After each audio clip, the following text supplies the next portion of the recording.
Making of Indian constitution. क्या है? Making of Indian constitution. देखो यार, सारी लड़ाई जो होती है वो थी डिस्क्रिमिनेशन की। हम जब से ब्रिटिशर्स आए थे हमारे साथ डिस्क्रिमिनेशन हो रहा था from the starting. Okay, then in all the revolts, चाहे वो नॉन कॉपरेशन मूवमेंट हो, चाहे वो क्विट इंडिया मूवमेंट हो, at the end we want the government और constitution to be made by India for the India and to be govern by ourselves. ठीक है, हम अपने आप ही गवर्न होंगे अपने ही बनाए हुए कॉन्स्टिट्यूशन से। कि ब्रिटिशर्स से ज्यादा इंडियंस को पता है इंडियंस की नीड क्या है। एट द एंड इंडियंस को तो पता होगा इंडियंस की नीड क्या है, राइट? तो ये कहानी है। तो एक बार बीच में क्या होता है, हिस्ट्री पढ़ाएंगे इसके बारे में, कि एक बार क्या हुआ, ब्रिटिशर्स ना हमेशा हमें मतलब कि हमें रूल करने का तरीका कैसे करते थे, हमारी हिस्ट्री को डिस्ट्रॉय करके। लाइक वो बोलते थे कि Indians are not capable of self rule, they are always impede by some outsider. पहले भी इंडिया पे काफी अटैक हुआ, बाहर से टर्क्स आए, मंगोल आए, सब अटैक किया इंडिया पे। इंडिया में तो कभी सेल्फ रूल था ही नहीं। ऐसा उन्होंने दर्शाया इंडिया की इमेज को कि इंडिया तो हमेशा रूल्ड होगा हमेशा बाहर के लोगों से। हम आए हैं तो हम तुमको सुधारने आए हैं। We are civilised people, you are not civilised people. तो उस टाइम एक सेक्रेटरी हुआ करते थे, ये 1928 की बात है, लॉर्ड ब्रेकनहेड। ओके, लॉर्ड ब्रेकनहेड ने बोला क्या तुम लोग क्या 1928, ठीक है, ये मतलब मस्त वाला फेस चल रहा है, कांग्रेस मस्त वाला, कांग्रेस 1885 में बन गई, राइट? तो मस्त वाला फेस चल रहा था।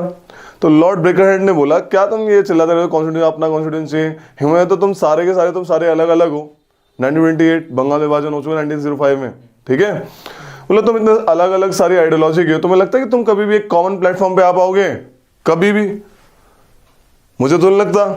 तो it is a kind of challenge to our national leaders that to make a constitution based on the consensus of all the political parties of that time. ऐसा मामला आया तो our national leaders took the challenge very gracefully. बोला yes हम बना के दिखाएंगे। And it is around 1928 जब नेहरू रिपोर्ट आई थी। Nehru report was Motilal Nehru father of Jawaharlal Nehru. He presented the Nehru report in the form of a kind of कि हाँ ये हमारा कॉन्स्टिट्यूशन होगा। ओके, तो पहला सिस्टम ऐसा था, राइट? जब वो चैलेंज, ये भी लाइक ऑफिशियल तरीके से नहीं है, ये बस चैलेंज वाली लड़ाई चल रही है। फाइन।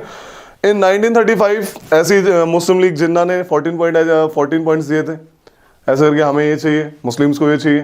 तो all the parties have common consensus kind of that thing. फिर बाद में ये लोग एग्री भी हुए थे बाद में कि हमें ठीक है चलो ऐसे करके। ओके, तो 1935 में there was a person M N Roy.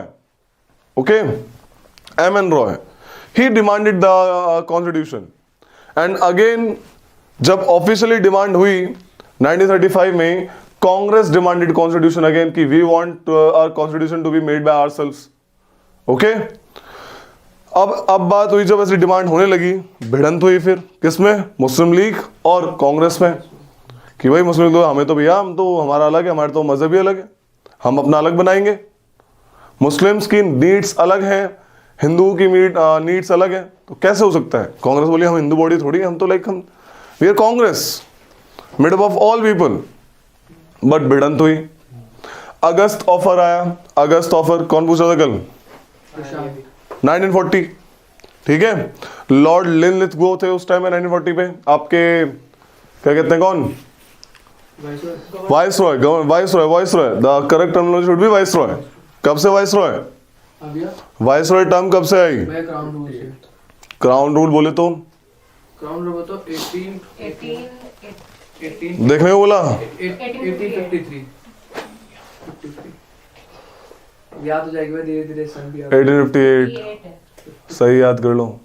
88 sorry मैं यहाँ भी सही कर देता हूँ, 53 लिखा। अरे जब 1857 का वो हुई क्रांति तभी तो ये हुआ ना। अरे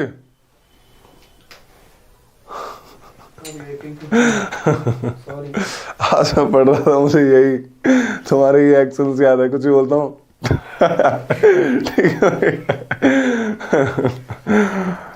ऐसे आता रहता है, ठीक है? तो भाई क्रिस्प प्रपोजल आया।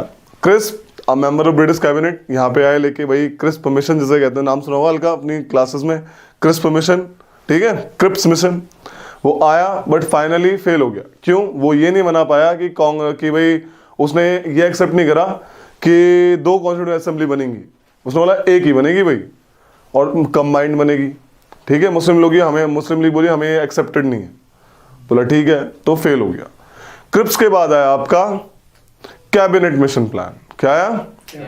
ये सक्सेसफुल हुआ, ऑल्दो इसने भी एक्सेप्ट नहीं करा कि 2 कॉन्स्टिट्यूएंट असेंबली, नहीं पाकिस्तान को मोर और लेस ऐसी डिमांड्स दी कि उसने एक्सेप्ट कर लिया इसको, ठीक है। वो भी बोले चलो 2 नहीं, लेकिन तुम्हारे पास सीट ऐसे तुमको ये रिजर्वेशन फलाना डिग्रा ऐसे करके बना लिए, ओके। तो उसके हिसाब से उसने बोला cabinet mission plan. Cabinet mission plan आता है बहुत बार कि कैबिनेट मिशन में कितने बंदे थे, तो जो कैबिनेट मिशन जो आई थी उसमें 3 बंदे थे। LCA light compact aircraft, Patrick Lawrence, sir Patrick Lawrence, Stanford Cripps, AV Alexander, ठीक है। Patrick Lawrence, Stanford Cripps and AV Alexander, ठीक है।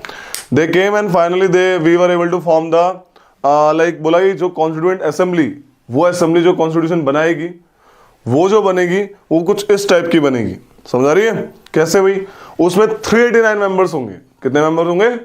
389 मेंबर्स, जिसमें से 296 होंगे जो ब्रिटिश इंडिया के बंदे होंगे, और जो 93 बंदे होंगे वो प्रिंसली स्टेट्स के होंगे, ठीक है। कि उस टाइम पे 2 टाइप के फेडरेशन थे हमारे पास, प्रिंसली स्टेट्स, वो जो कि प्रिंसली स्टेट ही रूल करते थे लेकिन under paramountcy of British empire, okay.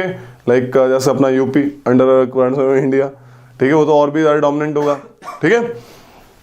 और आपके जो ब्रिटिश इंडिया, जिसमें ब्रिटिश इंडिया डायरेक्टली रूल करती थी।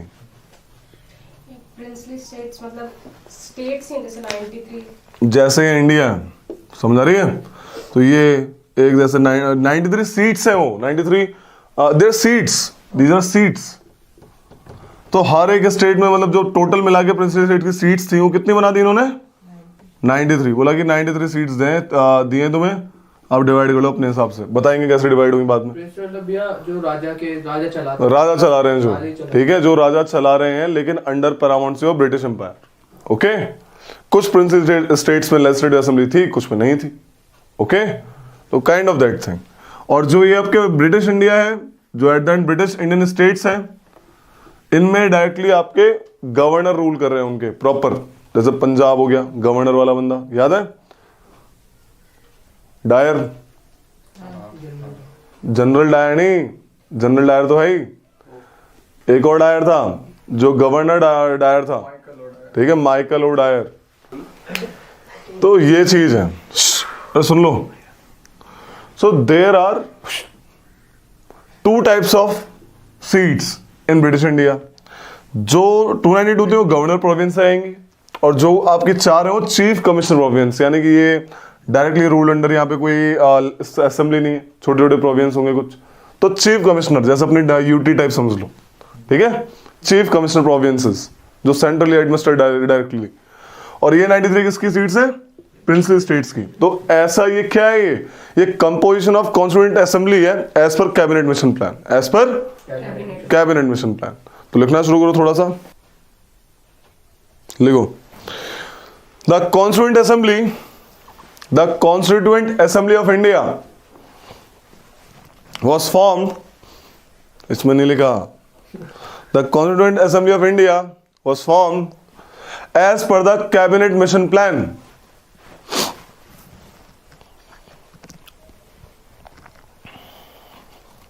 ब्रैकेट में लिखो 3 मेंबर था ये, 3 member commission, 3 member commission, 3 member mission. नाम क्या है इनके? Sir Patrick Lawrence. कब आया था? 1946 में आया था ये, as per the cabinet mission plan 1946, okay. ये जो बंदे हैं ये 3 हैं,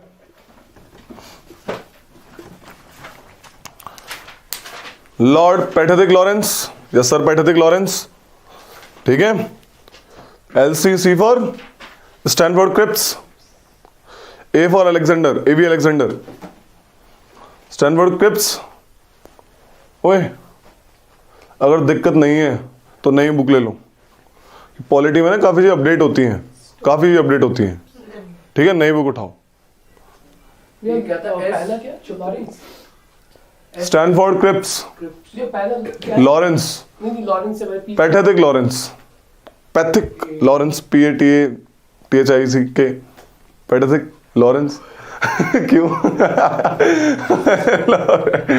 अबे याद करने देगा 3, क्योंकि ऊपर नीचे ना कभी मेंबर्स पूछते हैं, तो LC या LAC, line of actual control, बात एक ही है, ठीक है। तो लिखो द फीचर्स लिखो इसके। The total strength of constituent assembly should be 3D9। The total strength of constituent assembly should be 3D9। 296 seats were allotted to British India. 296 were allotted to British India. ठीक है। अब seats कैसे बनाई? According to proportion of the population. बोला 10 लाख लोगों पे एक seat होगी, तो एक सीट के लिए कितने लोग रहेंगे? नीचे 10 लाख। ठीक है, 1 मिलियन भी बोला गया इसको, 1 मिलियन, एक 10 लाख होते हैं उसमें, राइट। तो राइट डाउन कि सेकंड पॉइंट लिखो इसमें, each province and princely states were allotted seats in proportion to their respective population. In proportion to their respective population. Roughly 1 seat is allotted to 10 lakh population. आता है question बहुत बार, okay.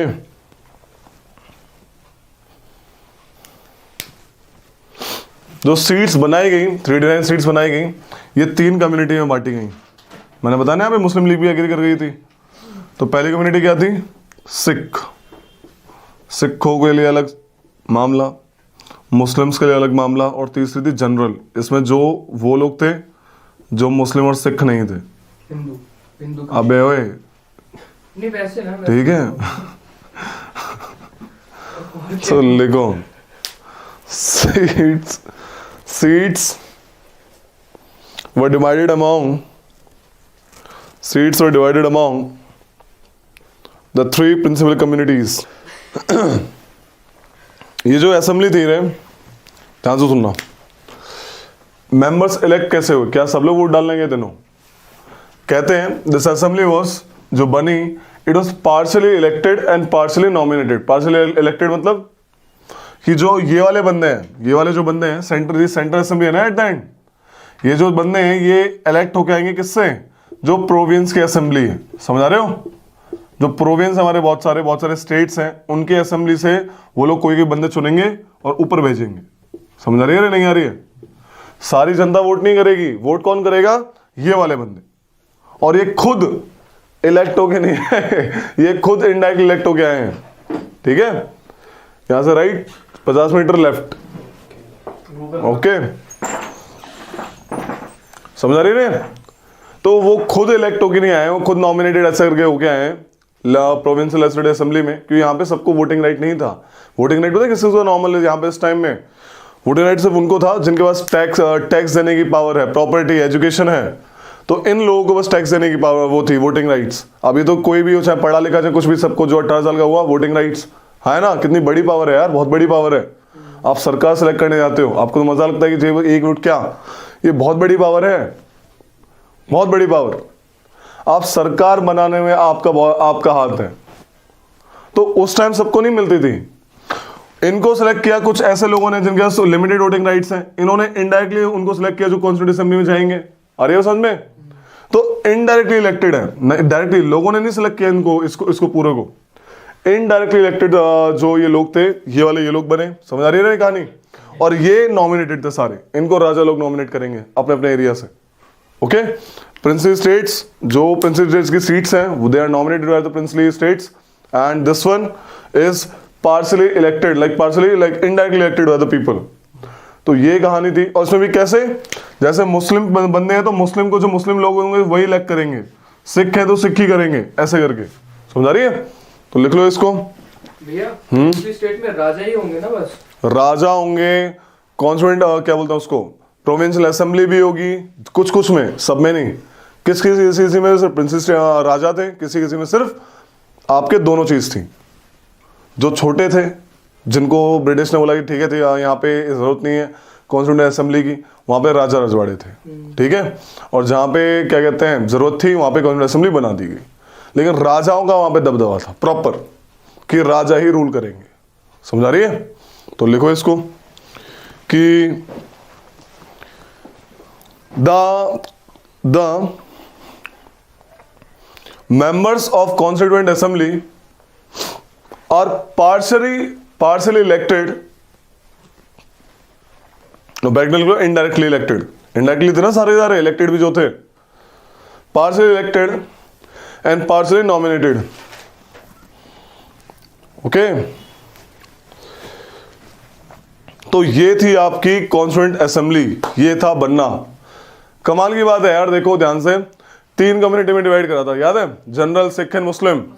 Apart from this the constituent assembly जब elected होके आई, 389 members जब आए, तो वो fully मतलब एकदम it was having the members of all the communities, Jain, Muslim, Sikh, औरतें, सब लोग, सारी इंपॉर्टेंट पर्सनैलिटी थी उस टाइम के नेशनल लीडर्स 1946 में आजाद होने वाले हैं। आपकी इंडिया की जवाहरलाल नेहरू से लेकर सरदार वल्लभ भाई पटेल, सब लोग, most of the people who are national personality at that time were part of constituent assembly except 2 people जो फेमस थे लेकिन नहीं बने, एक तो महात्मा गांधी और एक मोहम्मद अली जिन्ना। लिख लो कि Mohammad Ali Jinnah and Mahatma Gandhi was not the part of constituent assembly. तो जिंदा क्यों नहीं थे? ऐसा हो जाता तो अच्छी बात नहीं हो जाती, वो मतलब वो पाकिस्तान बनता नहीं। वो वॉच कर रहे थे, मुस्लिम लीग के बंदे थे लेकिन जिन्ना नहीं थे। लियाकत अली खान मुस्लिम लीग का बंदा है बट जिन्ना साहब नहीं थे, ओके। अब वर्किंग कैसे हुई भाई, देखो, पहली बार कॉन्स्टिट्यूएंट असेंबली बैठी आपकी 9 दिसंबर 1946 को। पहली बार कॉन्स्टिट्यूएंट असेंबली कब बैठी? जब सिलेक्ट होके आई, इलेक्शन होके आए, नॉमिनेट होके आए। और जो कॉन्स्टिट्यूएंट असेंबली बैठी थी रे, ध्यान से सुनना, उसमें प्रिंसिपल स्टेट्स नहीं बैठा था, प्रिंसिपल स्टेट्स ने बॉयकॉट कर दी थी, राइट। प्रिंसिपल स्टेट्स ने अपने बंदे नहीं भेजे थे कॉन्स्टिट्यूएंट असेंबली में, बोला कि क्या जरूरत है, हम खुद रूल कर रहे हैं, हम ही मतलब मस्त है एकदम, कह रहे। तो लिखो भाई, पहली बार कॉन्स्टिट्यूएंट असेंबली कब बैठी थे सुधीर? 9 दिसंबर 1946 को पहली बार बैठी। और जब इतनी बड़ी कॉन्स्टिट्यूएंट असेंबली बैठी थी तो बोला कि भाई किसको हेड बनाया जाए, किसको प्रेसिडेंट बनाया जाए। तो सबसे पहले प्रेसिडेंट बनाया गया सच्चिदानंद सिन्हा को। सच्चिदानंद सिन्हा, किसको बनाया गया? सच्चिदानंद सिन्हा को। कैसे? ये इंटरिम गवर्नमेंट है ये वाली? नहीं, इंटरिम गवर्नमेंट नहीं है, मतलब इंडिया एसएसएस। यहाँ पे जो बंदे थे उन्होंने पोजीशन भी ली है, इंटरिम मतलब जो आजादी से पहले वाली, तो उन्होंने इंटरिम गवर्नमेंट ही बनाई थी बाद में, no doubt in that. But he become the president of the assembly like a speaker. जो स्पीकर है यहाँ पे, जो आप देखते हो लोकसभा राज्यसभा में जो डिबेट चलते हैं, वो आपस में नहीं बोलते, वो स्पीकर को बोलते हैं, है ना। महोदय मैंने हमने ये किया, फलाना किया, हमारे ये फलाने, वो जो क्वेश्चन बोले वो भी उससे बोलेगा, तो ऐसे करेक्शन होता है, वरना आपस में भिड़ जाएंगे, है ना। स्पीकर ही लेते हैं का? नो, हाउस लेता है, हाउस वोटिंग से, वोटिंग होती है ना भाई। तो यहाँ पे सच्चिदानंद सिन्हा को बनाया गया प्रेसिडेंट। क्यों? फेमस है वो, सबसे बड़े थे, उम्र में सबसे बड़े थे। ऐसी कौन सी प्रैक्टिस में उम्र में सबसे बड़े लोगों को बनाता है? French practice. कौन सी प्रैक्टिस थी है? Following the French practice Sachchidanand Sinha become the president of the constituent assembly, okay. ये सब दिल्ली में हो रहा था? यस, दिल्ली में हो रहा था। दिल्ली में नारायण बोले न्यू दिल्ली के आसपास हो रहा होगा। लोकसभा में हो रहा था कि ऐसी पहले कोई दूसरी बैठक? अलग से कहीं बैठे हुए थे, ठीक है, दिल्ली में हो रहा था। Not exact location but can you consider new Delhi, okay. तो लिख लो, the constituent assembly has its first meeting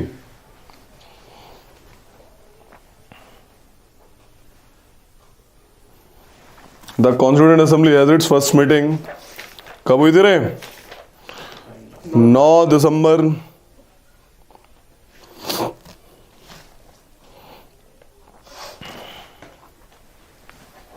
1946। Doctor Sachchidanand Sinha, doctor Sachchidanand Sinha, the oldest member of the assembly, elected as a temporary president, elected as the temporary president.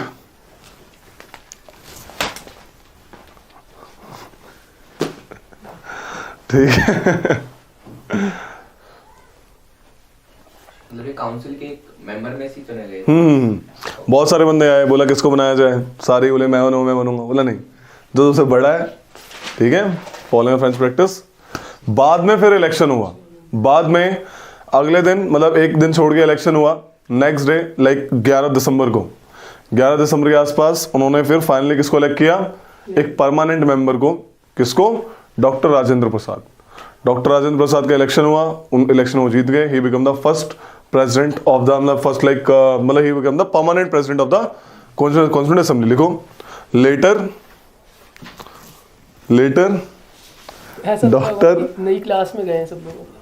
हाँ letter, अरे बहुत मजा आता है यार, when you become the MP और MLA you will enjoy up to 5 years, ठीक है। Later doctor Rajendra Prasad elected as the permanent president of the constituent assembly, ठीक है रे। 11 तारीख को 2 वाइस प्रेसिडेंट चुने गए, 2 vice presidents were HC Mukherjee and VT Krishnamachari, VT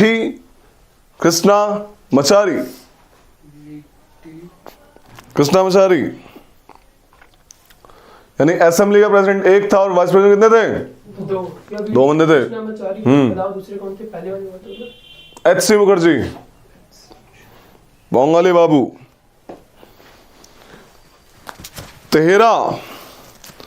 13 दिसंबर 1946 में पंडित नेहरू जी आए सबके सामने और उन्होंने एक हिस्टोरिक ऑब्जेक्टिव रेजोल्यूशन पेश किया। उसमें उन्होंने सब बोला, क्या बोला, वो रेजोल्यूशन ऐसा था जिसमें उन्होंने बताया थे हम क्या बनाने वाले हैं, हम यहां पे ऐसा कॉन्स्टिट्यूशन बनाने वाले हैं जिसमें ये सब होगा। We the people of India hereby solemnly resolve to constitute India into democratic, sovereign, socialist, secular, democratic republic, justice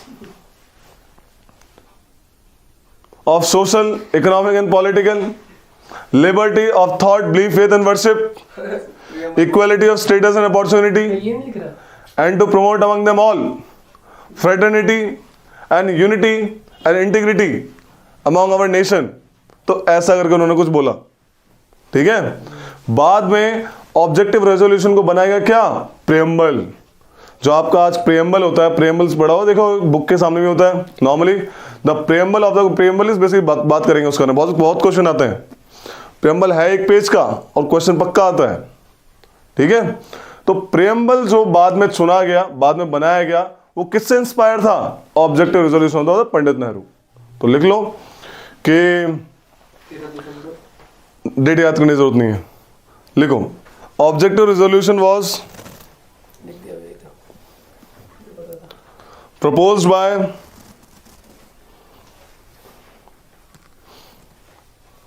Pandit Nehru, which contains the fundamental and philosophy of the constitution। fundamentals थे उसमें कि क्या होने वाला है भाई, कैसा constitution बनने वाला है, fundamentals and philosophies of the वो नेहरू जी प्रेसिडेंट थे इसीलिए उन्हें मौका मिला।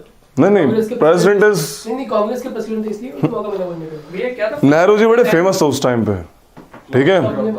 उस टाइम पे प्रेसिडेंट ये नहीं थे, नेहरू जी नहीं थे, president no, JB Kripalani. At the time of independence the president of Congress was JB Kripalani, ठीक है।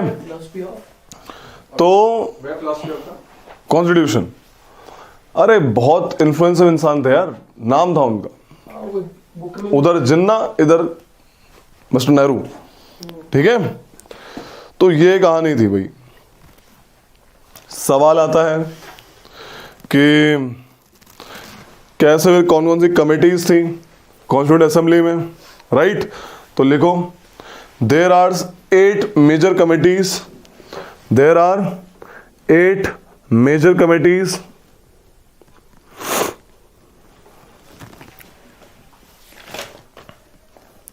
इन द कॉन्स्टिट्यूंट असेंबली। बहुत बार आती हैं, ठीक है, कि ऑब्वियस है हर एक कमेटी बनाएगी, इसमें अलग अलग कमेटी को अलग अलग काम दिया गया, ठीक है रे? तो लिखो पहले नंबर 1, मेजर कमेटी से बहुत क्वेश्चन पूछता है। Number 1 union powers committee, union powers committee, boom union powers committee, क्या भाई? ओ अच्छा, वो पार्टी के लिए ले गया था या तुमने मंगाया? मेरे पास ही था, मेरा भी नहीं था, अभिषेक का रूममेट है तेरे आलेगा उस अभिषेक का। भूल गए? अरे 3-4 अभिषेक का ठीक है, स्पीकर।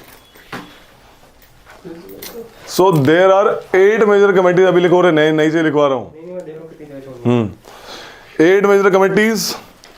पहली लिखो union power committee, head is union powers committee, head is Jawaharlal Nehru. 8 major committees. पहली यूनियन पावर कमेटी, हेड कौन है? जवाहरलाल नेहरू जी। दूसरी यूनियन कॉन्स्टिट्यूशन कमेटी, हेड कौन है?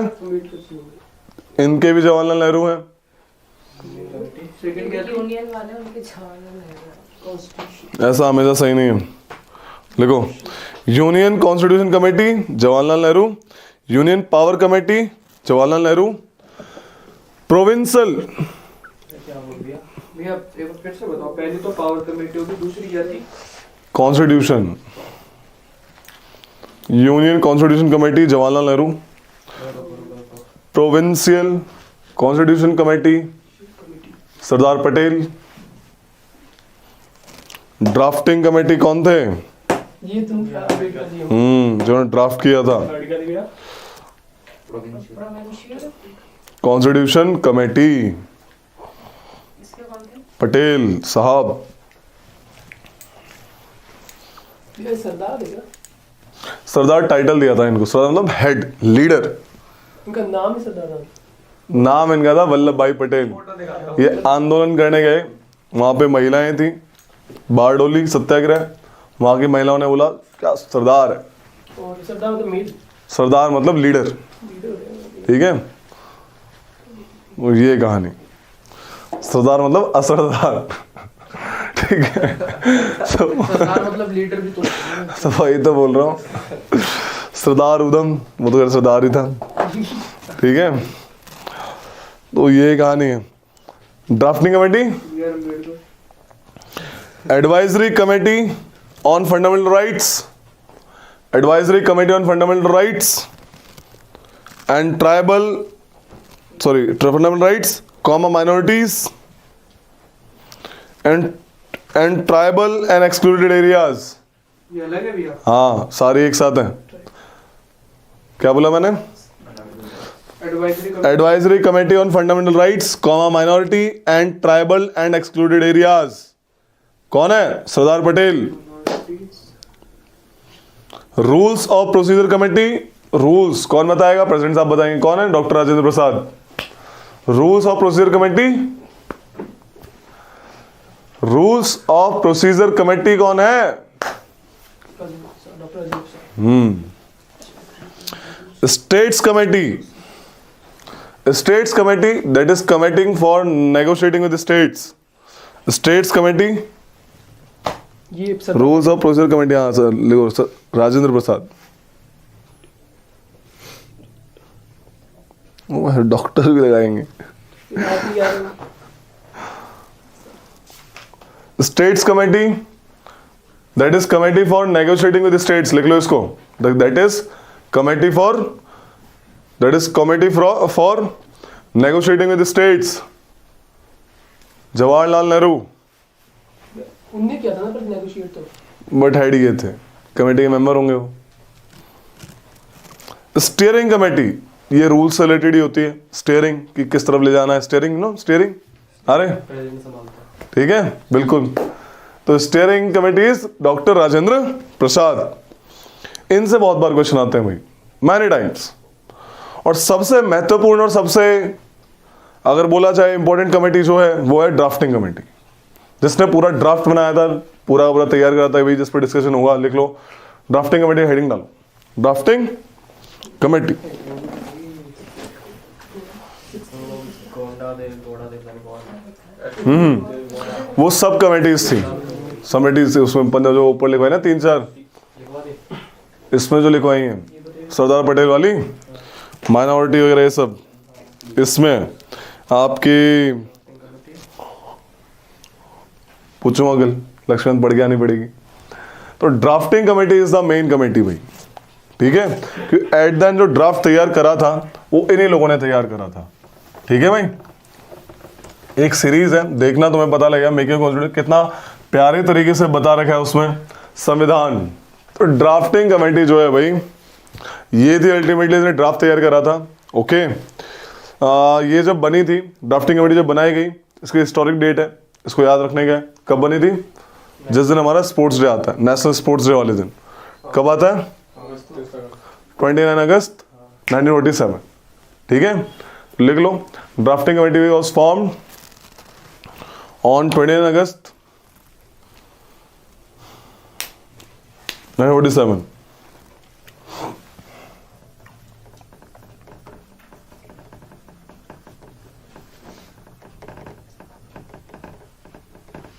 ड्राफ्टिंग कमेटी, ठीक है भाई।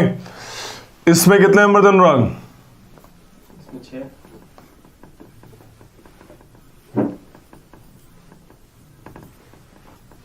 कौन कौन से?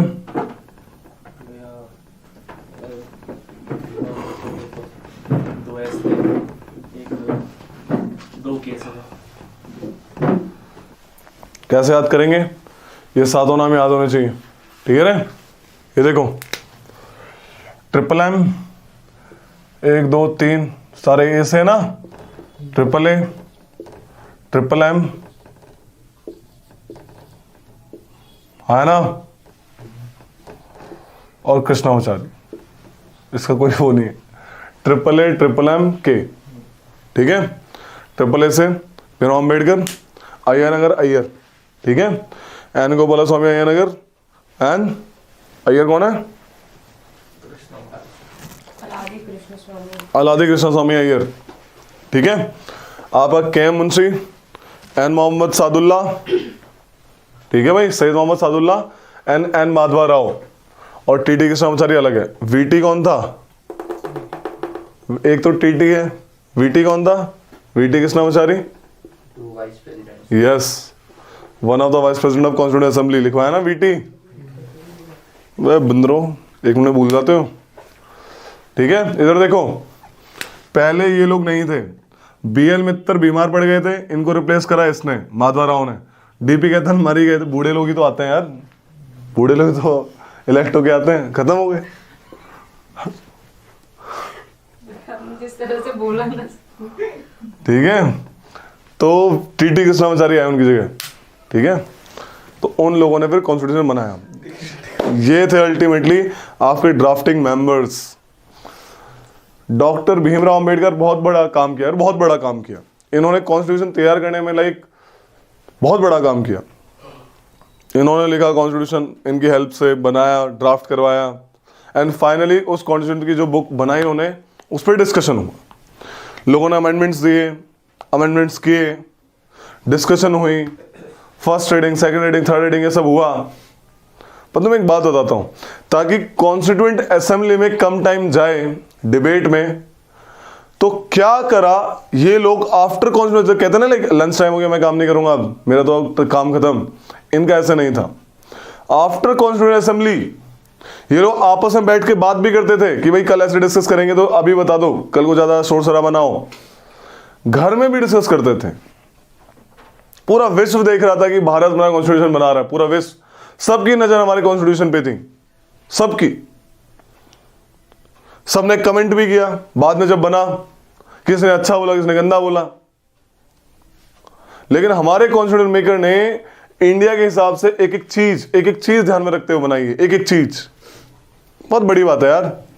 आज के टाइम में 1 मिनट आगे पीछे हो जाए, लोग लंच टाइम का नाम लेके बोलते हैं हम नहीं करेंगे, अब तो अब बाद में आना, अब 1 घंटे बाद आना। ऐसा नहीं था उस time. In lunch time, in home time, in free time they were discussing. जिस पॉइंट पे बहस होती थी, जैसे वही इस पे एक बोला कि भाई टाइटल्स होने चाहिए, एक बोला नहीं होने चाहिए, जैसे महाराजा टाइटल्स, राजकुमारी अमृत कौर। एक बोला ये तो पहले से आ रहे हैं, एक बोलते क्या है ऐसा तो इक्वलिटी होगी नहीं, कुछ लगाएंगे कुछ नहीं लगाएंगे, नंबरदार लगा रहे हैं, महाराजा लगा रहे हैं, कह रहे हैं ठीक है, अब नहीं लगता भैया, ऑब्वियस है, कॉन्स्टिट्यूंट बन गया। वही तो सीन क्या हुआ, इस पे डिस्कशन हुआ। तो ये आपका बोलते ठीक है चलो इस पे डिस्कस करेंगे, लेकिन इसको बाद में करते हैं। तो उस पे फिर वो बाद में अलग से करते थे पीछे, like back the stage. Okay, आगे बस आगे वोटिंग करवाते थे भाई, फायदा होता था, इससे टाइम बचता था कॉन्स्टिट्यूंट असेंबली का, राइट। तो ये कहानी थी। Finally on 26th day of November 1949 our constitution was adopted, enacted, okay, and हमने अपने आप को कॉन्स्टिट्यूशन को दे दिया। हमारे पास एक कॉन्स्टिट्यूशन आ गया कि अब हम इसके हिसाब से चलेंगे, सारे के सारे, सबके पास राइट्स हैं, ड्यूटीज हैं, सब इसी में। सिटीजनशिप कैसा है, ये सब कुछ लिखा है उसमें, एवरीथिंग इज देयर।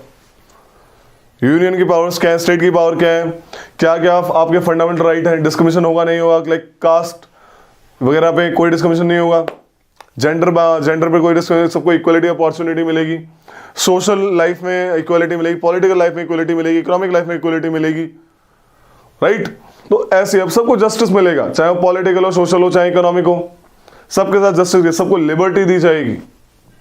एक ऐसा देश बनाएंगे जिसमें डेमोक्रेसी होगी, कोई राजा नहीं, कोई हेरिडेटरी चीफ नहीं, सब जनता है। एट द एंड पावर किसके पास दी गई, जनता के पास। जनता इज अथॉरिटी, जिसके पास पावर है सरकार बनाने की। तो लोगों को फील कराया है that you are so much important. एक पेन के स्ट्रोक में, पता है अमेरिका में भी ये वाला लॉ आने में बहुत टाइम लगा था कि वुमेन को दें लॉ या ना दें, वोटिंग राइट का। विद टाइम आया। कितनी भी बड़ी जो अपने आप क्लेम करती है we are western world and we are more advance, किसने भी वोटिंग राइट लड़कियों को एक साथ नहीं दिए थे। हमारे यहाँ पे लड़का लड़की अनपढ़ कोई एजुकेशन क्राइटेरिया ही नहीं है, सबको दिए गए। हैदर अली फेमस राजा, हैदराबाद, ओके। तो सीन क्या हुआ, अनपढ़ था फिर भी राजा तगड़ा था, ठीक है, राजा तगड़ा था। तो उनको इंडिया को पता था कि भाई कि चाहे अनपढ़ हो चाहे कुछ भी हो, एट द एंड समझ भी कोई चीज होती है। And finally they were given the rights, they were मतलब कि सारे के सारे लोग जो भी उस टाइम पे प्रेजेंट थे, जो भी पहले तुम्हें पता था वोटिंग एज क्या थी, 21 साल। जब 1947 में कॉन्स्टिट्यूशन बना तो 21 साल रखी गई थी, जो भी 21 साल का होगा चाहे लड़का या लड़की वो वोट देगा।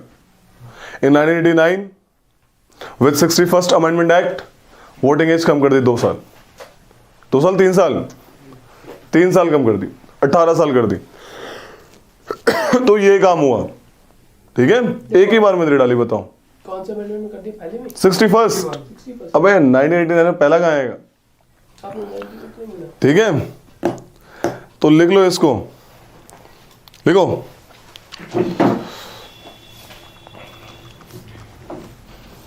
The constitution of India was adopted and enacted on 26 November 1949. 26 November 1949.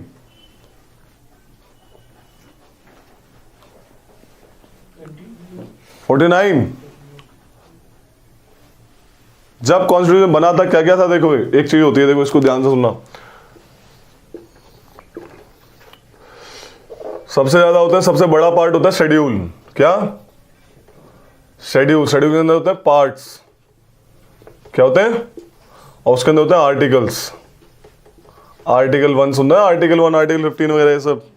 तो ऐसे ऐसे क्लब करके बनाते हैं इनको। शेड्यूल, शेड्यूल में अलग अलग ऐसे क्रोनोलॉजी, समझ आ रही है? शेड्यूल, देन फाइनली बहुत सारे पार्ट्स, पार्ट्स में बहुत सारे आर्टिकल, समझ आ रही है? तो जब कॉन्स्टिट्यूशन बना कितने शेड्यूल थे लिखो। At that time the constitution contain the preamble, preamble था कॉन्स्टिट्यूशन के पास। Preamble, at that time constitution contains the preamble, comma कितने आर्टिकल थे?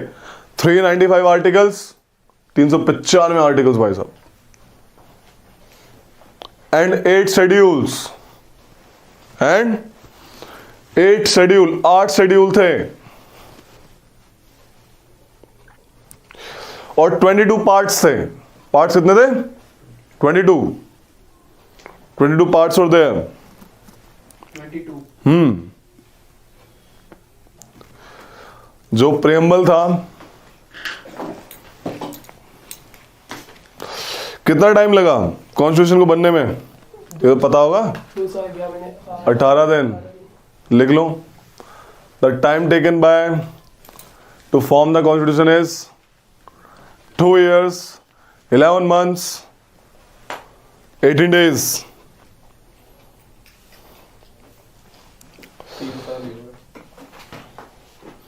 26 जनवरी क्यों मनाते हैं?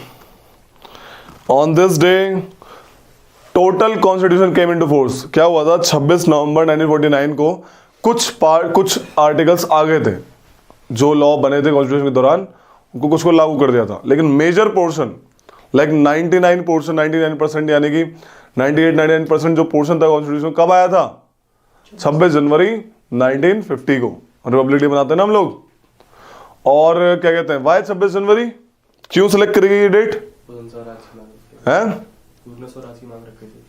Yes, on this day in the past in 1930 में कांग्रेस ने पूर्ण स्वराज सेलिब्रेट करा था, independence day, first independence day India ने, इंडिया मतलब कांग्रेस एट द एंड, कि कब करा था उसने? 26 जनवरी 1930। क्यों करा था? कि 1929 दिसंबर में एक लाहौर सेशन हुआ था, जिसमें कांग्रेस ने बोला था हमारी डिमांड क्या है? पूर्ण स्वराज है, और हम 26 जनवरी 1930 में पहला अपना इंडिपेंडेंस डे मनाने जा रहे हैं। तो उस डेट को, historicness of that date came into being in that, क्योंकि अभी तो कॉन्स्टिट्यूशन कब का बन गया? 26 नवंबर को। बोला लागू कब से करें? बोला 2 महीने बाकी है, जनवरी में करेंगे, हिस्टोरिक बनाएंगे। तो लिख लो। मैंने तो ये 2 साल 11 महीने 18 दिन है, 26 नवंबर तक। यस 26 नवंबर तक है, जनवरी की बन गया ना, वो तो अडॉप्ट भी हो गया। ठीक है, अडॉप्ट हो गया। और कितने बंदों ने साइन किया था इस पे जब आए थे, जब ये बना था? 284, लिख लो।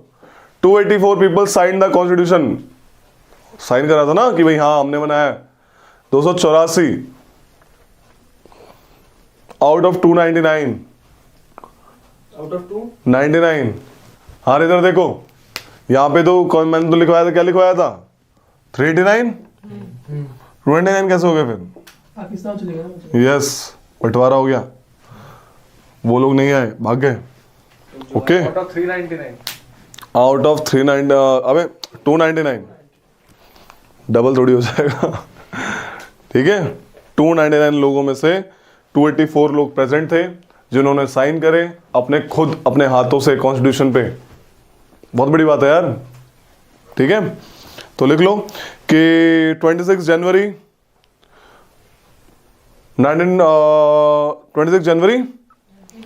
1950 was a date on which constitution was the date of the commencement of the constitution,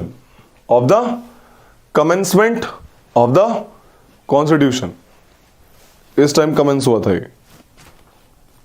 ठीक है रे, अब पता लगा दो डेट में फर्क क्या है? लागू हुआ था। यस, लागू हुआ था। भारत का संविधान आने वाला है, अब पता लगेगा क्यों मनाते हैं।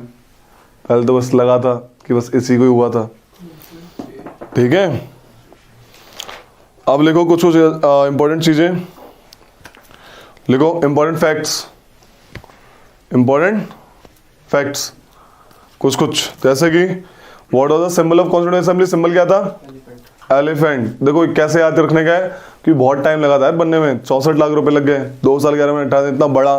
तो वही है कि भाई कौन सा एनिमल का साइन रखेंगे, एलिफेंट। तो लिख लो कि symbol of constituent assembly was elephant, seal basically. Point number 2 लिखो इसमें, sir BN Rau, BN Rau RAU appointed as constitution adviser और legal adviser. BN Rao. Sir BN Rao was appointed as a constitutional advisor or legal advisor.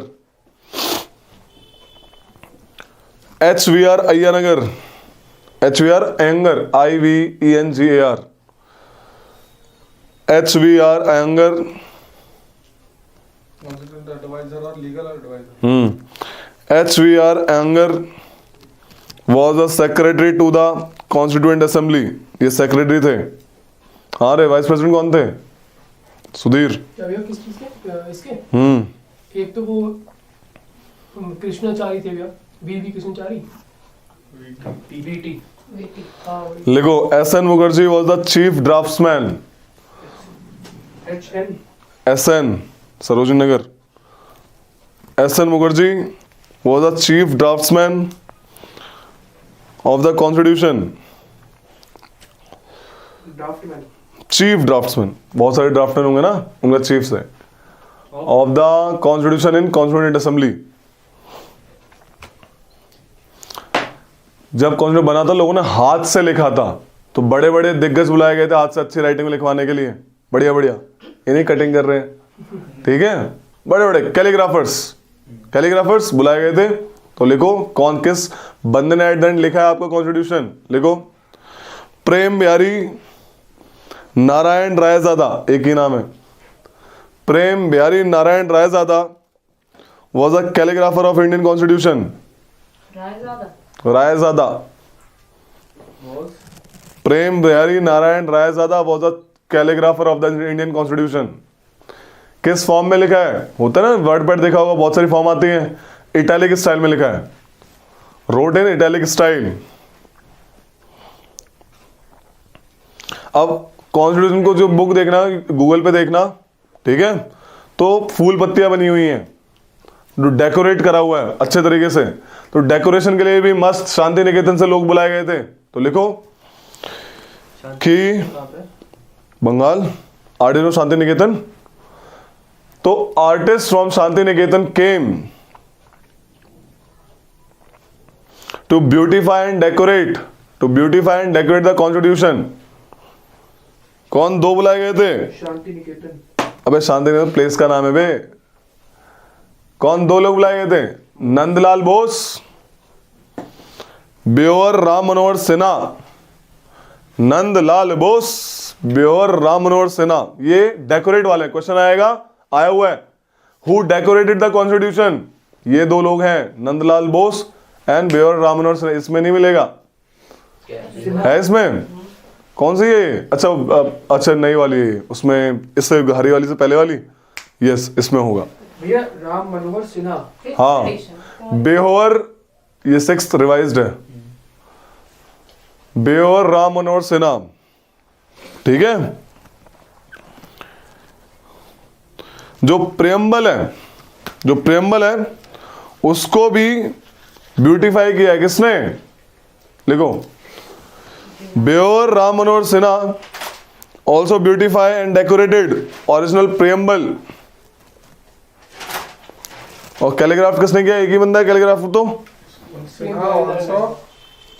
ब्योहर Ram Manohar Sinha also beautify preamble of the Indian constitution.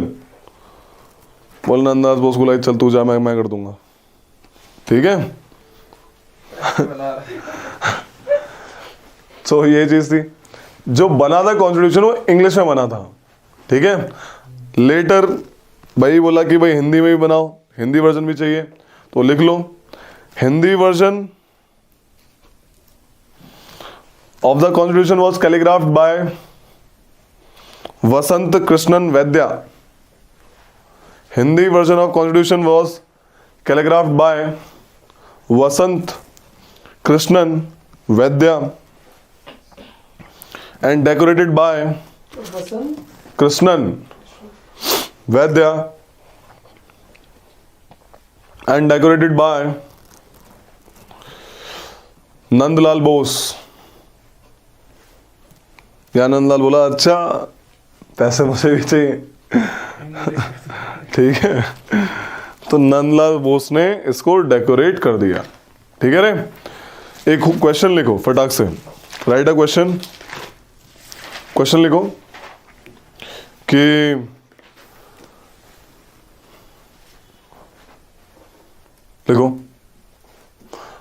लिखो other works of constituent assembly. Question है apart from making constitution. एक तो काम था उसका, main काम क्या था, कॉन्स्टिट्यूशन बनाने का, और दूसरे काम तुम लिख के लाओगे other works of constituent assembly apart from making constitution. Also क्या लिखोगे, एक अगला क्वेश्चन लिखो, इज कॉन्स्टिट्यूएंट असेंबली, तुम बताना ये बात अभी, इज कॉन्स्टिट्यूएंट असेंबली लिखना नहीं है फिर, लिखो, वॉज सोवरेन, वाओ इज भी आया वॉज भी आया, वॉज मत लगाओ, इज कॉन्स्टिट्यूएंट असेंबली सोवरेन। ठीक है, next chapter salient features of constitution. क्या फीचर्स हैं हमारे कॉन्स्टिट्यूशन के, कैसा बना है कॉन्स्टिट्यूशन हमारा, क्या क्या फीचर्स हैं।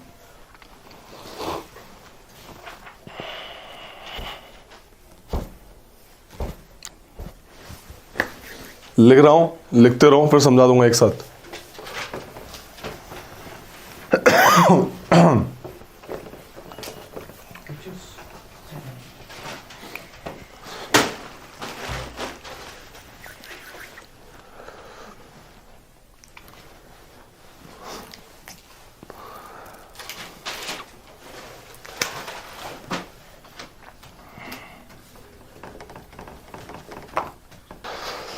देखो यार, ये कुछ सेलिएंट फीचर्स हैं कि आपका कॉन्स्टिट्यूशन कैसा है।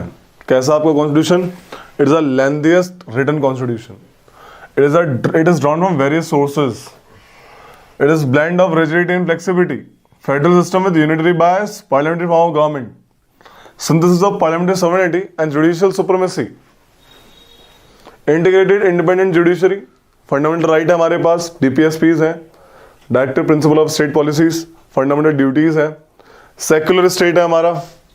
ठीक है, यूनिवर्सल एडल्ट सफरेज है हमारे पास, सिंगल सिटीजनशिप है, 3 टियर गवर्नमेंट है एंड कोऑपरेटिव सोसाइटीज है। ठीक है, हो गया ऐसा नहीं है, सुन लो हाँ इसको लिख लो फटाक से, लिखते भी रहो बताता भी जाता हूं। नंबर 1 देखो, लेंथीएस्ट रिटन कॉन्स्टिट्यूशन, हमारा ही कॉन्स्टिट्यूशन है जो सबसे लेंथीएस्ट है। फॉर एग्जाम्पल अगर हम यूएस का देखेंगे, यूएस ओनली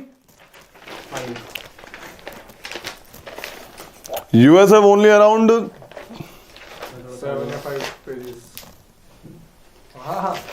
छोटा बहुत कम आर्टिकल है उसके पास। ठीक है, क्या साइड नहीं होंगे, ठीक है, बहुत कम आर्टिकल है उसके पास। साउथ अफ्रीका के पास भी और भी कम, ऑस्ट्रेलिया के पास कम है, नॉर्मल ऐसे। But India is the only country which has the largest number of articles. कितने थे, 395 पार्ट्स 22, शेड्यूल 8, इतने सारा मामला था हमारे पास। तो लेंथीएस्ट रिटन कॉन्स्टिट्यूशन, रिटन का मतलब क्या है, written, there are generally 2 type of constitution, एक रिटन और एक नॉन रिटन। क्या रे, कौन सा नॉन रिटन कॉन्स्टिट्यूशन किस कंट्री के पास है, यूके के पास है भैया, मतलब उनके पास रिटन फॉर्मेट में, मतलब जैसे अपना ऐसा नहीं है, बस ऐसे ही हवा में चल रहे हैं, मतलब कहीं भी as per said by William Shakespeare we should have this. जैसे मतलब पूरा क्या है, बातों से चल रहा है, मतलब बातों से चल रहा है इतना तोड़ूंगा ना, ऐसा सोचा होगा। डिक्शनरी का वर्ड नहीं है भाई, पॉलिटिकल वर्ड है। रिटन कॉन्स्टिट्यूशन क्या होता है, रिटन नॉन रिटन का लिखित से कोई संबंध नहीं है। मैं समझ गया, ठीक है, यस, हमारा प्रॉपर डिटेल्ड वे में है, शेड्यूल, पार्ट्स, आर्टिकल्स। जब भी हम कोई अमेंडमेंट करेंगे अलग से नहीं लाएंगे, हम उसमें अमेंडमेंट करेंगे। ठीक है, प्रॉपर तरीके से। जैसे सपोज कहानी है कि आर्टिकल 1 2 3 4 5 ऐसे करेंगे, 1 2 3 4 आर्टिकल है, बोला कुछ कोई आर्टिकल लाना है जो कि कुछ आर्टिकल 3 से रिलेटेड है, तो हम क्या करेंगे 3A ऐड कर देंगे। समझ आ रही है, सिस्टमेटिक एकदम। ब्रिटेन में ऐसा नहीं है। जब डिटेल्ड और सिस्टमेटिक वे में कॉन्स्टिट्यूशन बनाया जाता है उसे रिटन कॉन्स्टिट्यूशन कहते हैं। India has the written form of constitution, detailed, एकदम detailed and systematic system. UK में आज नया लॉ बना, उसको भी ऐड कर दिया, कॉपी भर रखी है लंबी सी, ठीक है, कोई डिटेल नहीं है, कभी भी ऐड कर रहे हैं और कहीं पे भी ऐड कर रहे हैं, कहीं पे भी किसी भी चैप्टर में ऐड कर रहे हैं। हम लोग करेंगे तो सीधा उसी चैप्टर में ऐड करेंगे जो चैप्टर खुला हुआ है हमने, समझ रही है। कोई भी बात हुई, रिजर्वेशन की बात हुई, फंडामेंटल राइट में ऐड करेंगे, ये कहानी। उसमें क्या है, एक और पन्ना जोड़ दिया ऐसे करके। ये है फर्क होता है आपका रिटन और अनरिटन कॉन्स्टिट्यूशन में। लिख लेना इसको, अनरिटन यूके का है, इंडिया का रिटन है। ओके,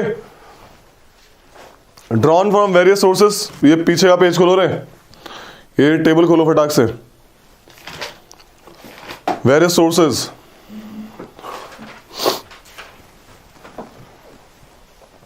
दिख रहा है।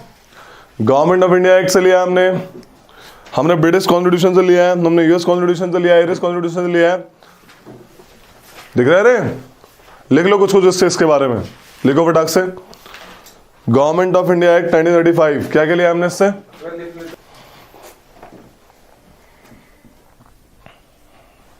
क्या क्या लिया? स्ट्रक्चरल पार्ट लिया। गवर्नमेंट का कैसा स्ट्रक्चर होगा उस टाइप का पार्ट लिया, कॉन्स्टिट्यूशन कैसा स्ट्रक्चर होगा वैसा पार्ट लिया। For example, office of governor, क्या लिया इससे? Office of governor. ऑफिस, अरे गवर्नर नहीं होते जैसे आर के माथुर, कहाँ के हैं? जम्मू कश्मीर। कहाँ के हैं? जम्मू वो तो मातर का पता कौन, कहाँ के? मेरे को नहीं पता। लद्दाख के लेफ्टिनेंट गवर्नर। आरिफ अलवी कहाँ के हैं? अलवी तो वो है बाहर, क्या आरिफ अलवी कौन है? प्राइम मिनिस्टर ऑफ, पता नहीं भैया, कौन है आरिफ अलवी? पता नहीं है। श्रीलंका में मालदीव, प्रेसिडेंट ऑफ मालदीव पे तो नहीं है ना, श्रीलंका को, पाकिस्तान। मैं बोला रहा था प्राइम मिनिस्टर ऑफ नेवरी प्रेसिडेंट। तो लिख लो कि अलवी साहब मौलिया, फेडरल स्कीम, इसी से हाँ। इमरजेंसी प्रोविजंस, वो जर्मनी से नहीं, किससे? जापान, जर्मनी, बताएंगे उसके बारे में। इमरजेंसी प्रोविजंस जर्मनी से लिया है हमने। इमरजेंसी के दौरान फंडामेंटल राइट कैसे कट्स होंगे, ठीक है, इनसे लिया। इमरजेंसी कैसे लगाई जाएगी, इमरजेंसी तो अगर बोला जाए इमरजेंसी किससे लिए तो 1935। अगर बोलेगा suspension of fundamental right emergency किससे लिया गया? जर्मनी, ठीक है। ब्रिटिश कॉन्स्टिट्यूशन, अगला है ब्रिटिश कॉन्स्टिट्यूशन, उससे क्या लिया? रूल ऑफ लॉ, क्या लिया? Rule of law, single citizenship, सबकी एक ही सिटीजनशिप होनी चाहिए, single citizenship, and major political part of the constitution. जितना भी पॉलिटिकल पार्ट है वो किससे लिया गया? ब्रिटिश कॉन्स्टिट्यूशन से लिया गया, ठीक है भाई। यूएस से क्या लिया भाई? बाइकैमरलिज्म, पॉलिटिकल पार्ट सब इससे ही। लिख लो इसको भी। किससे आया था बाइकैमरलिज्म? किस एक्ट में आया था? किस एक्ट में आया था? हाँ, अरे याद आ रहा हूँ, 1883 वाले, 1883 में तो कोई एक्ट ही नहीं आया था। 1880s वाले नहीं, 1883 में कोई एक्ट आया था? पता नहीं भैया। गवर्नमेंट ऑफ इंडिया एक्ट 1935, उसमें बताओ क्या क्या आया था? लिख लिया ना? हाँ, वो अभी जो पढ़ा है उसका पूछ रहा हूँ। कल जो पढ़ाया था, अभी तो वो स्ट्रक्चर बताया आपने, स्ट्रक्चर अभी कल जो पढ़ाया था गवर्नमेंट ऑफ 1935, क्या क्या लिया था हमने? उसमें बेसिक स्ट्रक्चर मिला था कॉन्स्टिट्यूशन इंडिया कैसे 1919 में आया था। अब 1919 में अरे वो ठीक है, 1935 में क्या क्या आया? यही मतलब बेसिक गवर्नमेंट कैसे बनेगा, ये सब नहीं आया, ये सब था ना। पढ़ रहे हो? नहीं पढ़ा।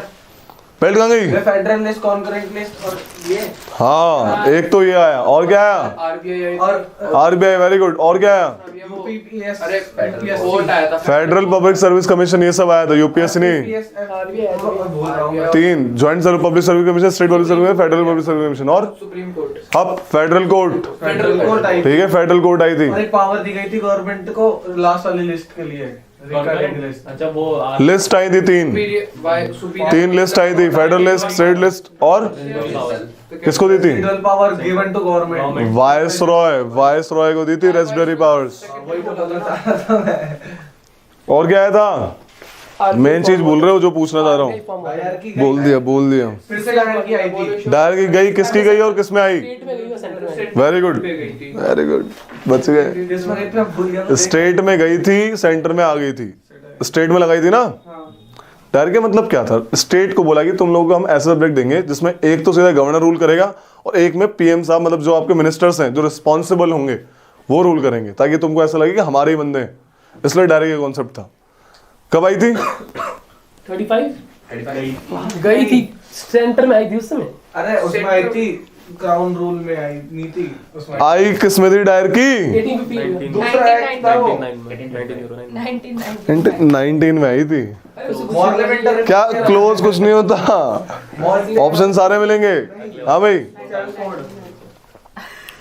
तुम बताओ 1919 में और क्या क्या आया था? एक तो डायर की बोल गए और एक गलत बोला था, दोनों गलत बोलते, एक तो बाय कम्युनिज्म, दोनों आए। और क्या आया था? 1919 में आ रहा है। तो मना थोड़ी की है। यही तो बोल रहे हैं। कहाँ हो तुम?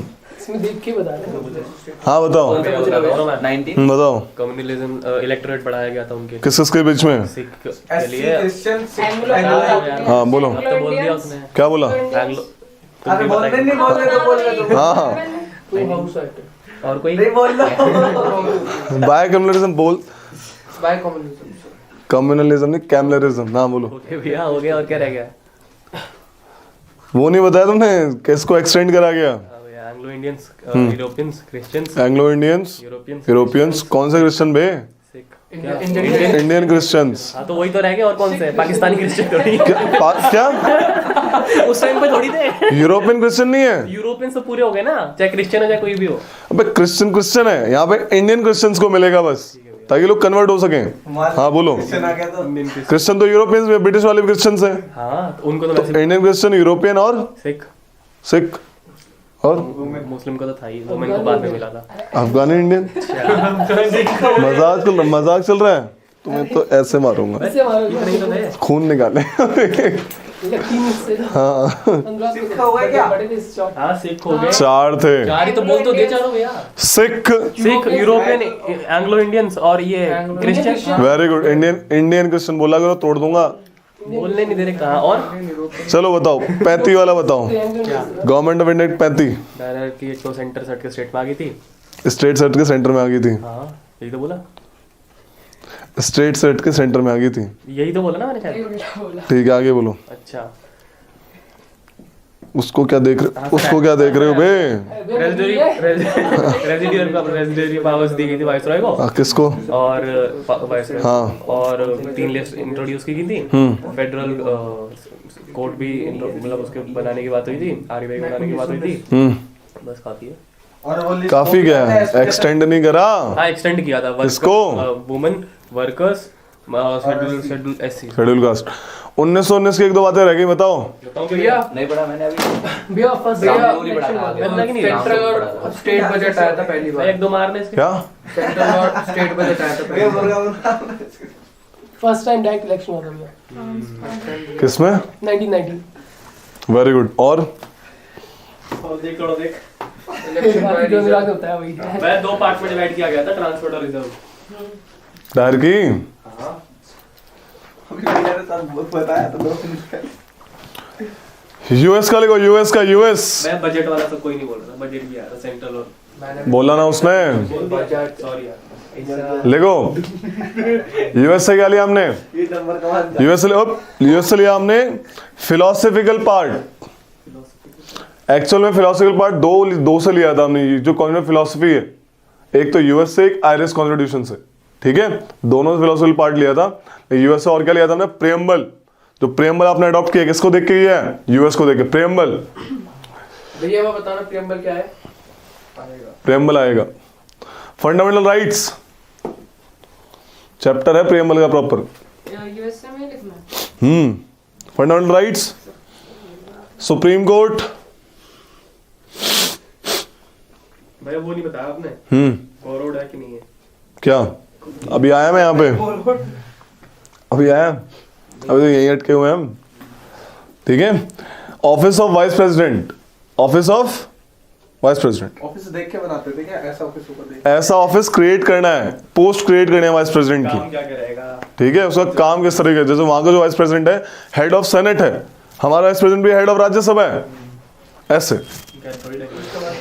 आयरिश कॉन्स्टिट्यूशन लिखो। आयरिश आयरलैंड, क्या है कैपिटल आयरिश की? आयरिश की डबलिन है। लिखो आयरिश कॉन्स्टिट्यूशन। क्या लिया हमने इससे? फिलोसफिकल पार्ट लिया है, दो से लिया था हमने, यूएस एंड आयरिश से। Philosophical part, directive principle of state policies, DPSP, ये यहां से लिए हैं। कोई नहीं। कैनेडियन कॉन्स्टिट्यूशन, बस ये दो ही चीजें। हाँ कैनेडियन। मार्क करा देते, यही सही था लिखा। कैनेडियन बुक खोलो, बुक लाए हो तो क्यों? बुक कहाँ है भाई? इतना मोटा कर रखा उसको, एक बुक में डाल लिया करो। एटलस बोलिए आपने, रोज ला देता एटलस लाता हूं। अभी क्या सब्जेक्ट चल रहा है? भैया तो ये तो वैसे भी यहाँ पे अभी तोड़ दूंगा मैं तुमको। है ना, ये बुक है घर में? हाँ भैया, वो पिछली क्लास तो में कल लानी है, अब से लानी है डेली। भैया खुलते हैं नहीं फालतू में लेके। खुलती नहीं है, अभी खुलवाते हैं। वो तो अभी कभी कभी मार्क करना होता है, वैसे तो वहां जाके फिर लानी है बुक, हम भी तो देखे कितनी भरी हुई है। ठीक है, कल रात आज 12 गरीब के लेके जाएंगे। बुक लाने का। कैनेडियन कॉन्स्टिट्यूशन में लिखो, federation with strong centre, federation with strong centre.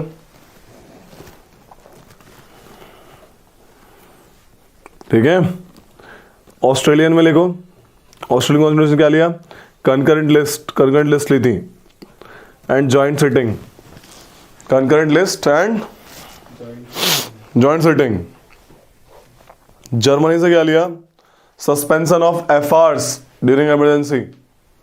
Germany, suspension of FRs, fundamental rights during emergency.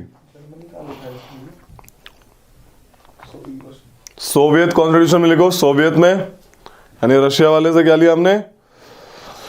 Fundamental duties, duty होनी चाहिए आपकी, fundamental duties and ideal of justice. Justice वाला कॉन्सेप्ट हमने यहां से लिए। जस्टिस, सोशल, इकोनॉमिक, पॉलिटिकल, सबका इंसाफ होना चाहिए।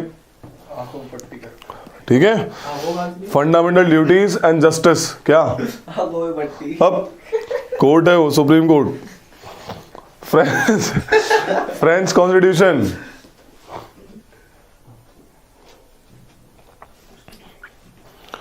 रिपब्लिक वाला आइडिया ले इन सब ने, idea of Republic and liberty. Liberty भी हमने यहीं से ली। साउथ अफ्रीकन कॉन्स्टिट्यूशन से क्या लिया? अमेंडमेंट कैसे करेंगे? प्रोसीजर ऑफ अमेंडमेंट, क्या भैया? Procedure of amendment. ठीक है, ठीक है। अब बोलो, इतना तो ले लिया, साफ साफ लिखवा भी दिया, इंपॉर्टेंट है, फिर भी कहते हो बोरोड नहीं है। हाँ भाई बोलो, क्या भैया? ये क्या लिखा है? ये नहीं लिखा है। हुआ क्या, जब हमारा कॉन्स्टिट्यूशन बना तो लोगों ने आर्ग्यू करा कि भाई बोरोड है। तो जो आपके भीमराव अंबेडकर जी थे, उन्होंने बोला जो भी ये कहता है कि कॉन्स्टिट्यूशन बोरोड है उसकी ना समझ कहती है वो, ना समझ, उसे समझ नहीं आता कॉन्स्टिट्यूशन मतलब है क्या। क्यों भाई? बोला एक बात, और नॉर्मल सी बात है, नॉर्मल सी बात, जैसे एयर है, अब यूएस थोड़ी है हमारी एयर है, राइट? एयर तो सबकी है, समझ आ रही है? पानी है, पानी का कलर ब्लू होता है, अब यूएस हमने दिया ये कलर ब्लू। तो जो आइडियाज ऑफ कॉन्स्टिट्यूशन थे वो पहले ही सेटल्ड हो चुके थे कि लिबर्टी का मतलब क्या होता है, वो सेटल्ड है। अब उसके लिए लिबर्टी मतलब आजादी, इसके लिए कोई वो थोड़ी हो जाएगी मतलब कैद। तो जो आइडियाज से कॉन्स्टिट्यूशन के वो पहले ही सेटल्ड हो चुके थे, सबके मॉरल्स पहले ही सेटल्ड है। अब फंडामेंटल राइट हमारे यहाँ पे अगर अगेंस्ट वो करेगी, डिस्क्रिमिनेशन नहीं करनी, यूएस में थोड़ी अलग हो जाएगा थोड़ी। वहां पे भी तो बोलते हैं ब्लैक लाइव्स मैटर, यहाँ पे बस एरिया अलग है, कॉन्सेप्ट सेम है। तो ideals of constitution long drawn पहले ही सेटल हो चुके थे। अभी जो हमने क्या करा, बस हमने उनको अपनी नीड्स के हिसाब से मॉडिफाई कर दिया। हमने डायरेक्ट कॉपी नहीं करी है, हमने वो आइडियल्स पढ़े, देखे, इंस्पायर हुए और उनको अपनी नीड के हिसाब से एडजस्ट करके लिख दिया, पहली चीज। दूसरी चीज बोला बोरो। बोरो को अगर हम डेफिनेशन में डालें, बोरो होता है कि जो चीज मैंने ली उसको लौटाऊंगा, है ना। जो आप बोरो करते हो क्या करते हो, लौटाते हो वापस, है ना। लेकिन ऐसा तो कुछ है भी नहीं, लौटाना थोड़ी हमें किसी को। तो this is something that we are not borrowed, this is something which has already been settled and we are doing it for our needs. हमारे जो एरिया की जैसे कंडीशंस है उसके हिसाब से हमने उसके ऊपर काम किया, ये कहानी।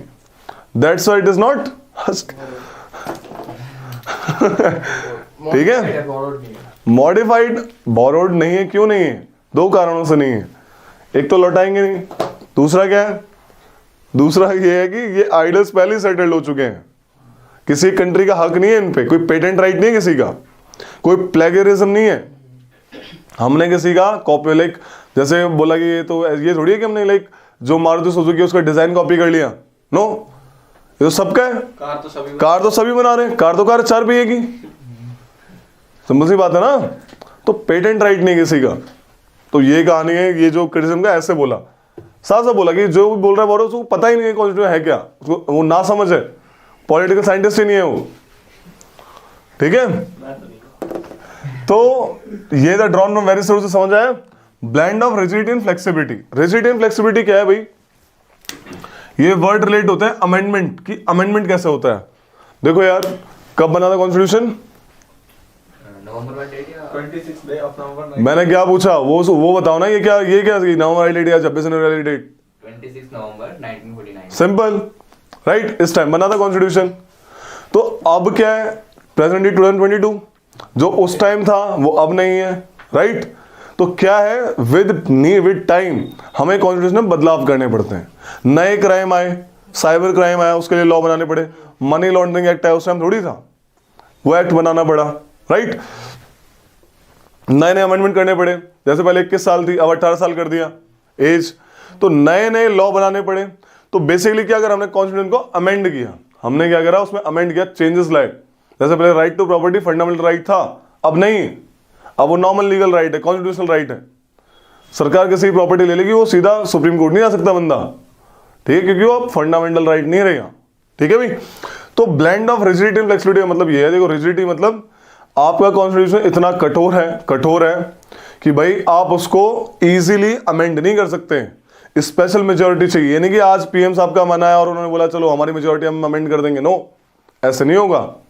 There are some majorities, simple majority, special majority. Special majority भी 2-3 टाइप की हैं।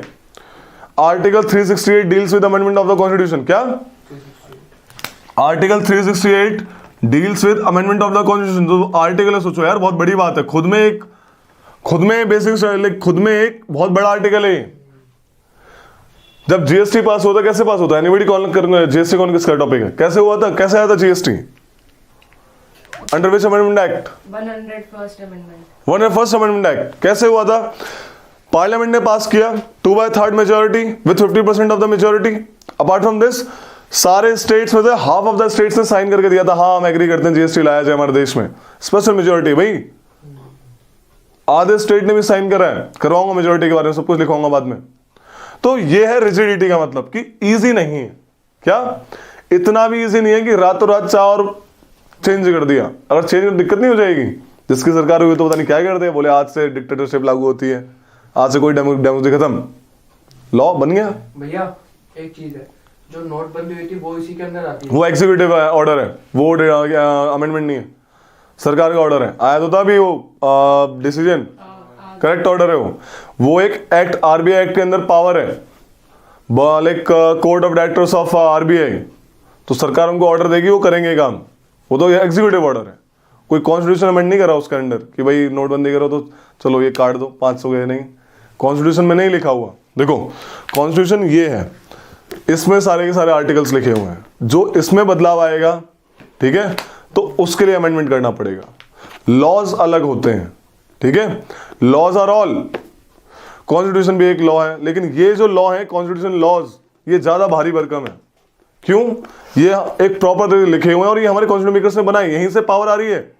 आपकी जो लेजिस्लेटिव पावर्स है पार्लियामेंट को, कि पार्लियामेंट ही लॉ बनाए, कौन दे रहा है? ये दे रहा है। आपकी जो पावर है पीएम मोदी, जो पीएम साहब है, जो पीएम के पास इतनी बड़ी पावर है, कुछ भी कर सकते, कौन दे रहा है? ये दे रहा है। डिफाइंड है सब कुछ। 5 साल के लिए रहेगा, कौन दे रहा है? ये सब दे रहे हैं। 18 साल वोटिंग, कौन दे रहा है? ये दे रहे हैं। सब कुछ इसी में है। सुप्रीम कोर्ट में कितने जज होंगे, क्या एज होगी, सब कुछ लिखा हुआ है इसमें। सो ये है ultimate source of authority of all the organs of government, either it is legislative, executive और जुडिशरी। सबका सोर्स ये है। इस सोर्स के तहत वो लॉज बनाते हैं अलग अलग। जैसे पार्लियामेंट ने लॉ बनाया, तो उस लॉ को चलो आज से सुनी लो पहले हल्की सी बात। तो जो कॉन्स्टिट्यूशन है, बेसिकली कॉन्स्टिट्यूशन बुक है constitution, it is a source of authority to all the people, all the organs of government. सबकी पावर्स लिखित में है। अब सुप्रीम कोर्ट बोले आज हम पीएम साहब को हटाते हैं, भाई कौन पावर दे रहा है तुमको? राइट, बोलना किस हक से? तो हक आएगा एट द एंड यहां से। There are 3 organs of government, the legislative, judiciary, executive. ये सारी की सारी जो लिस्ट है ना, देखी नहीं अभी 3 list, state list, union list and federal list, सब लिखित है, सब कुछ लिखित है। ऐसे तो कल को आपका स्टेट गवर्नमेंट बोलेगी आज से पुलिस की वर्दी ये चेंज हो जाएगी, सेंट्रल गवर्नमेंट बोले आज से यूपी पुलिस की वर्दी चेंज, ऐसे कर ही नहीं सकती हो। करेगी तो सारे स्टेट पुलिस के लिए करेगी, एक स्टेट नहीं कर सकती, वो भी कब? स्पेशल मेजोरिटी के साथ। कि पुलिस तो भैया स्टेट का सब्जेक्ट है, वो कुछ भी करे अपने लिए। तो सबकी पावर्स डिफाइंड है, सबकी। कौन करता है पावर? ये अल्टीमेट सोर्स ऑफ पावर ये है कॉन्स्टिट्यूशन ऑफ इंडिया। ये जो 395 आर्टिकल्स हैं, जो अभी और भी ज्यादा हो गए हैं, अराउंड 400 पहुंच गए हैं, तो सब इसमें पावर देता है सबको। एससीज को सेफगार्ड देता है, फंडामेंटल राइट, आप बाहर जा, right to equality, right to life, ये सब यहां पे। तो सबसे बड़ा ultimate source of power is constitution. किसने बनाया इसको? हमने बनाया, पीपल, हमने दिए पावर, राइट। तो अल्टीमेट सोर्स है कॉन्स्टिट्यूशन। इसके तहत आप लॉज बनाते हैं, ठीक है। लॉज बनाए जैसे prevention of money laundering act, CrPC, IPC, चोरी करना पाप है, सजा होगी, ठीक है।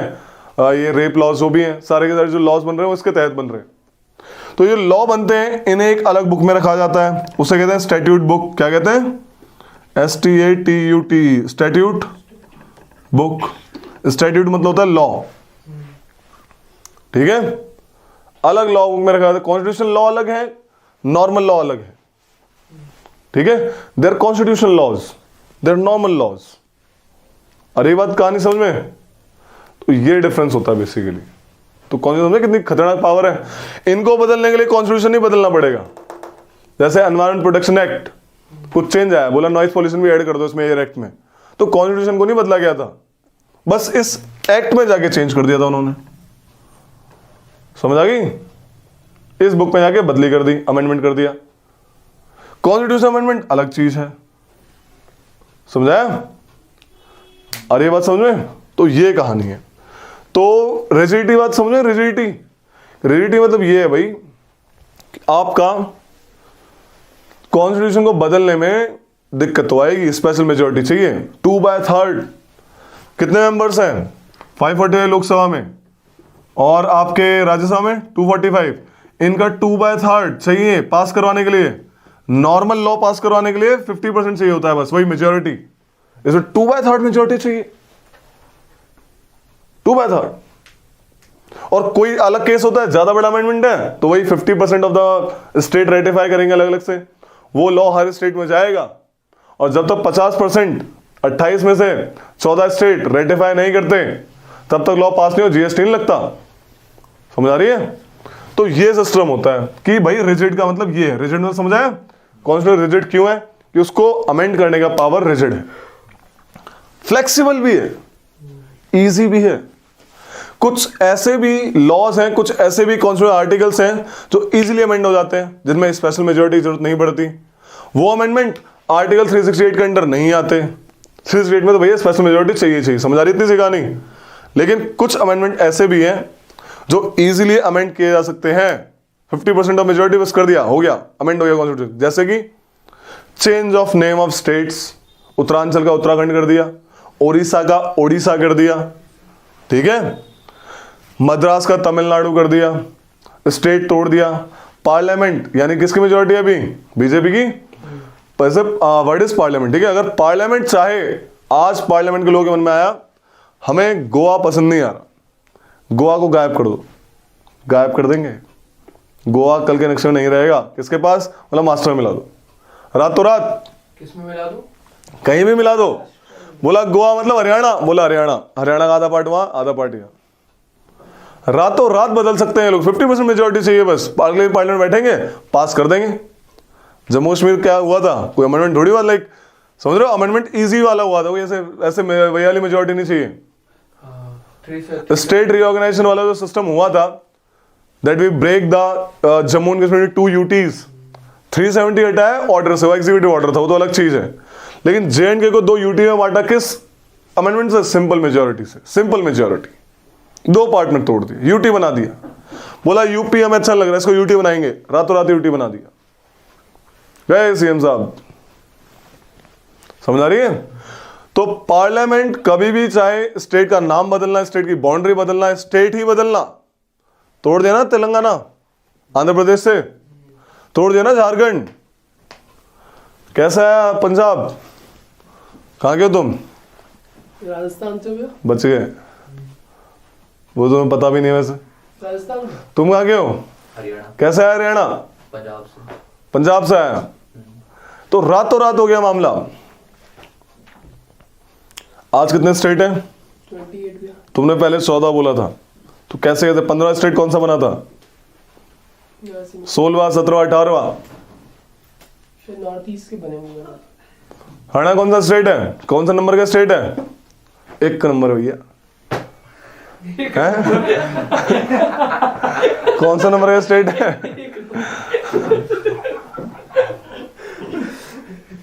कहां गए तुम? यूपी। 14 स्टेट,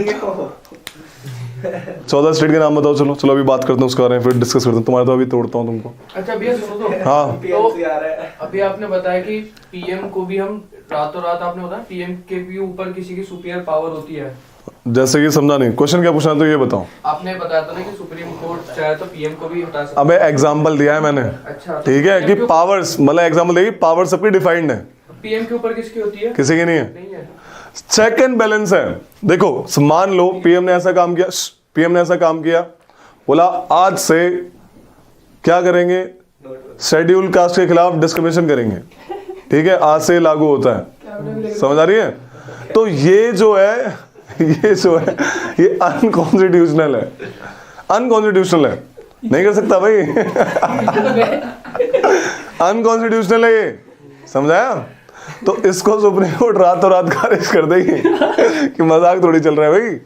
कॉन्स्टिट्यूशन आर्टिकल 15, ये वाली वीडियो में लिख देना साइड में। आर्टिकल 15, अबे देखा है ना तुमने? आर्टिकल 15 मूवी देखी है आयुष्मान खुराना की? हाँ मैं देखा था। डिस्क्रिमिनेशन वाले अलग मैंने भी देखा है। नहीं कर सकता भाई, कुछ भी थोड़ी कर देगा, बताना चाह रहा हूँ यही चीज। हाँ वो ठीक है, सबकी पावर डिफाइन, कोई मनमानी नहीं कर सकता, किसी की मनमानी नहीं चली। बोला आज से राइट टू लाइफ कर, कोई भी जीने का अधिकार नहीं है, पकड़ के मारना शुरू कर सबको, डिफाइंड नहीं है। बोला ये अनकॉन्स्टिट्यूशनल लॉ है, it is not conforming with the constitution of India, उसको डिवैलिड कर दे। करा भी है सुप्रीम कोर्ट ने ऐसा बहुत सारे केसेस में, जब सेंट्रल गवर्नमेंट ने अपनी मनमानी करी है, उन लॉ को खारिज कर दिया सुप्रीम कोर्ट ने, बोला अनकॉन्स्टिट्यूशनल है ये, नल एंड वॉइड, जीरो। अभी लोगों ने वो अर्जी डाली थी इसके डीमोनेटाइजेशन के लिए कि सही था गलत था, अगर गलत बोलते तो 500 नोट फिर से एग्री हो जाते, ठीक है, गलत बोल दिया उन्होंने, बोला नहीं सही है, एकदम सही करा उन्होंने, एकदम बढ़िया करा था, ठीक है। जैसे कोई लॉ बन गया, पास भी हो गया, हाँ, किसी ने साइन भी कर दिया, यस, उसके बाद सुप्रीम कोर्ट मन से करता है, फिर कोई कहता तो करना पड़ता है, जुडिशियल एक्टिविज्म, जुडिशियल एक्टिविज्म मर्जी से करता है। जब सुप्रीम कोर्ट को लगेगा वो मर्जी से भी कर सकता है, और जो PIL डालेगा वो उससे भी कर सकता है, डिपेंड्स, दोनों ही केस में कर सकता है। PIL रिजेक्ट नहीं कर सकता। पीए बिल्कुल कर सकता है, अगर उसको लगे मजाक है, अपना फेमस होने के लिए आया है ये बंदा। अब ऐसे वो सारे बच्चे चले जाएंगे, भाई भाई दिक्कत है इस लॉ से, तो जहां पे दिक्कत होगी उसी को एक्सेप्ट करता है वो, जहां पे लगता है कि हाँ भाई ठीक ठाक बातें बोल रहा है, वरना पब्लिक इंटरेस्ट लिटिगेशन। ठीक है, तो ये कहानी, तो ये कहानी सो मोटो भी ले लेता है, अपने आप से भी ले लेता है, और PIL federal system with unitary bias. Federal system with unitary बायस हमारा कॉन्सेप्ट फेडरल है।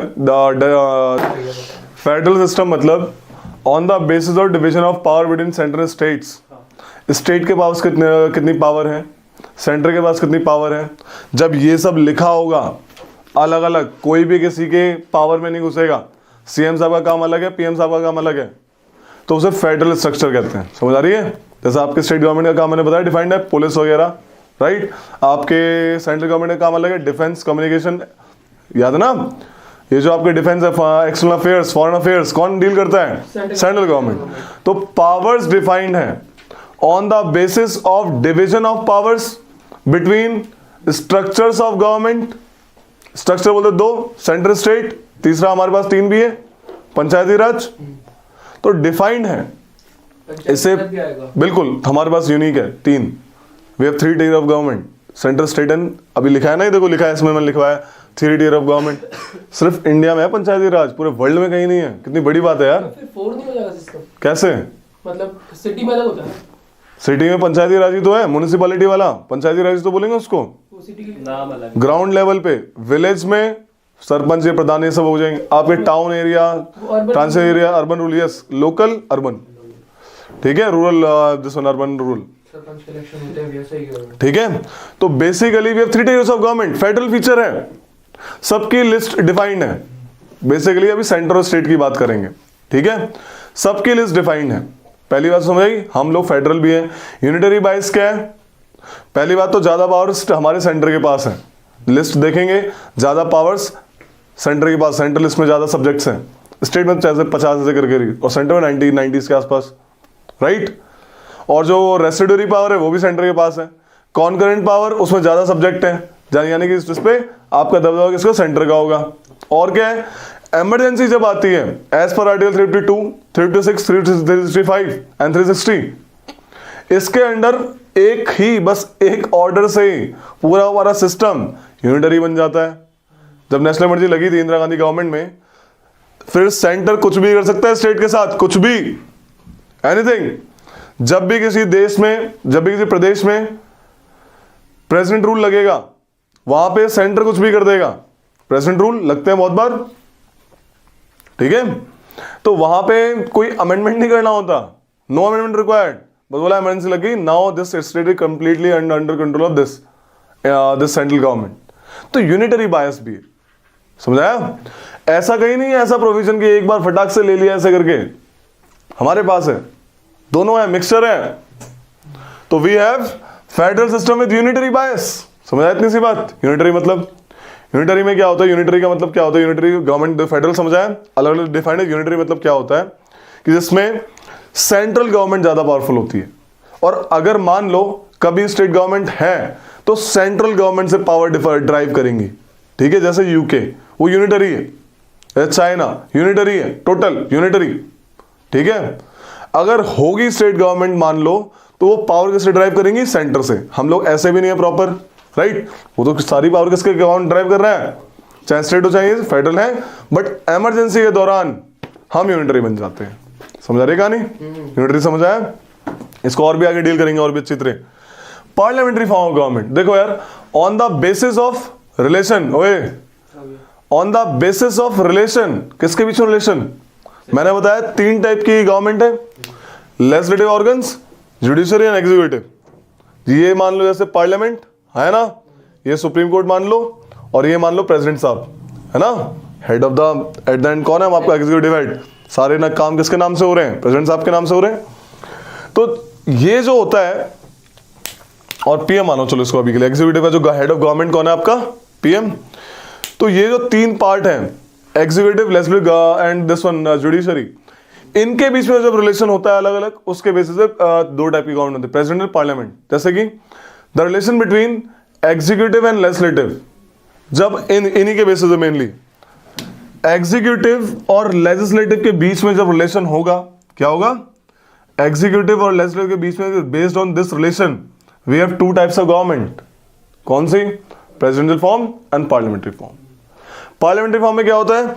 Executive is part of legislature. आपके पीएम मोदी पार्लियामेंट में बैठते नहीं बैठते? बैठते. अमित शाह जी बैठते नहीं बैठते? Their MPs, member of parliament, Lok Sabha के मेंबर है और लॉ भी बनाते हैं और सरकार भी चलाते हैं. राइट? तो they are parts of legislature. और मेन काम क्या होता है इनका? They are responsible for their act. जो भी एक्शन लेंगे, चाहे वो डिमोनेटाइजेशन, चाहे कोई भी, कैसा भी उन्होंने लॉ लाया, कुछ भी लाया, कोई भी ऑर्डर पास किया, बोला आज से सब लोग हेलमेट पहनेंगे, तो आज से वॉर शुरू है, लगी बड़ी लड़ाई एकदम, तो जो भी वो एक्शन लेंगे उनको पार्लियामेंट में बताना पड़ेगा कि हमने एक्शन लिया है, क्यों लिया है, जवाबदेही देनी पड़ेगी. दे आर इसका मतलब रिस्पॉन्सिबल गवर्नमेंट जो होता है ना, रिस्पॉन्सिबल गवर्नमेंट, ये मतलब होता है रिस्पॉन्सिबल गवर्नमेंट का.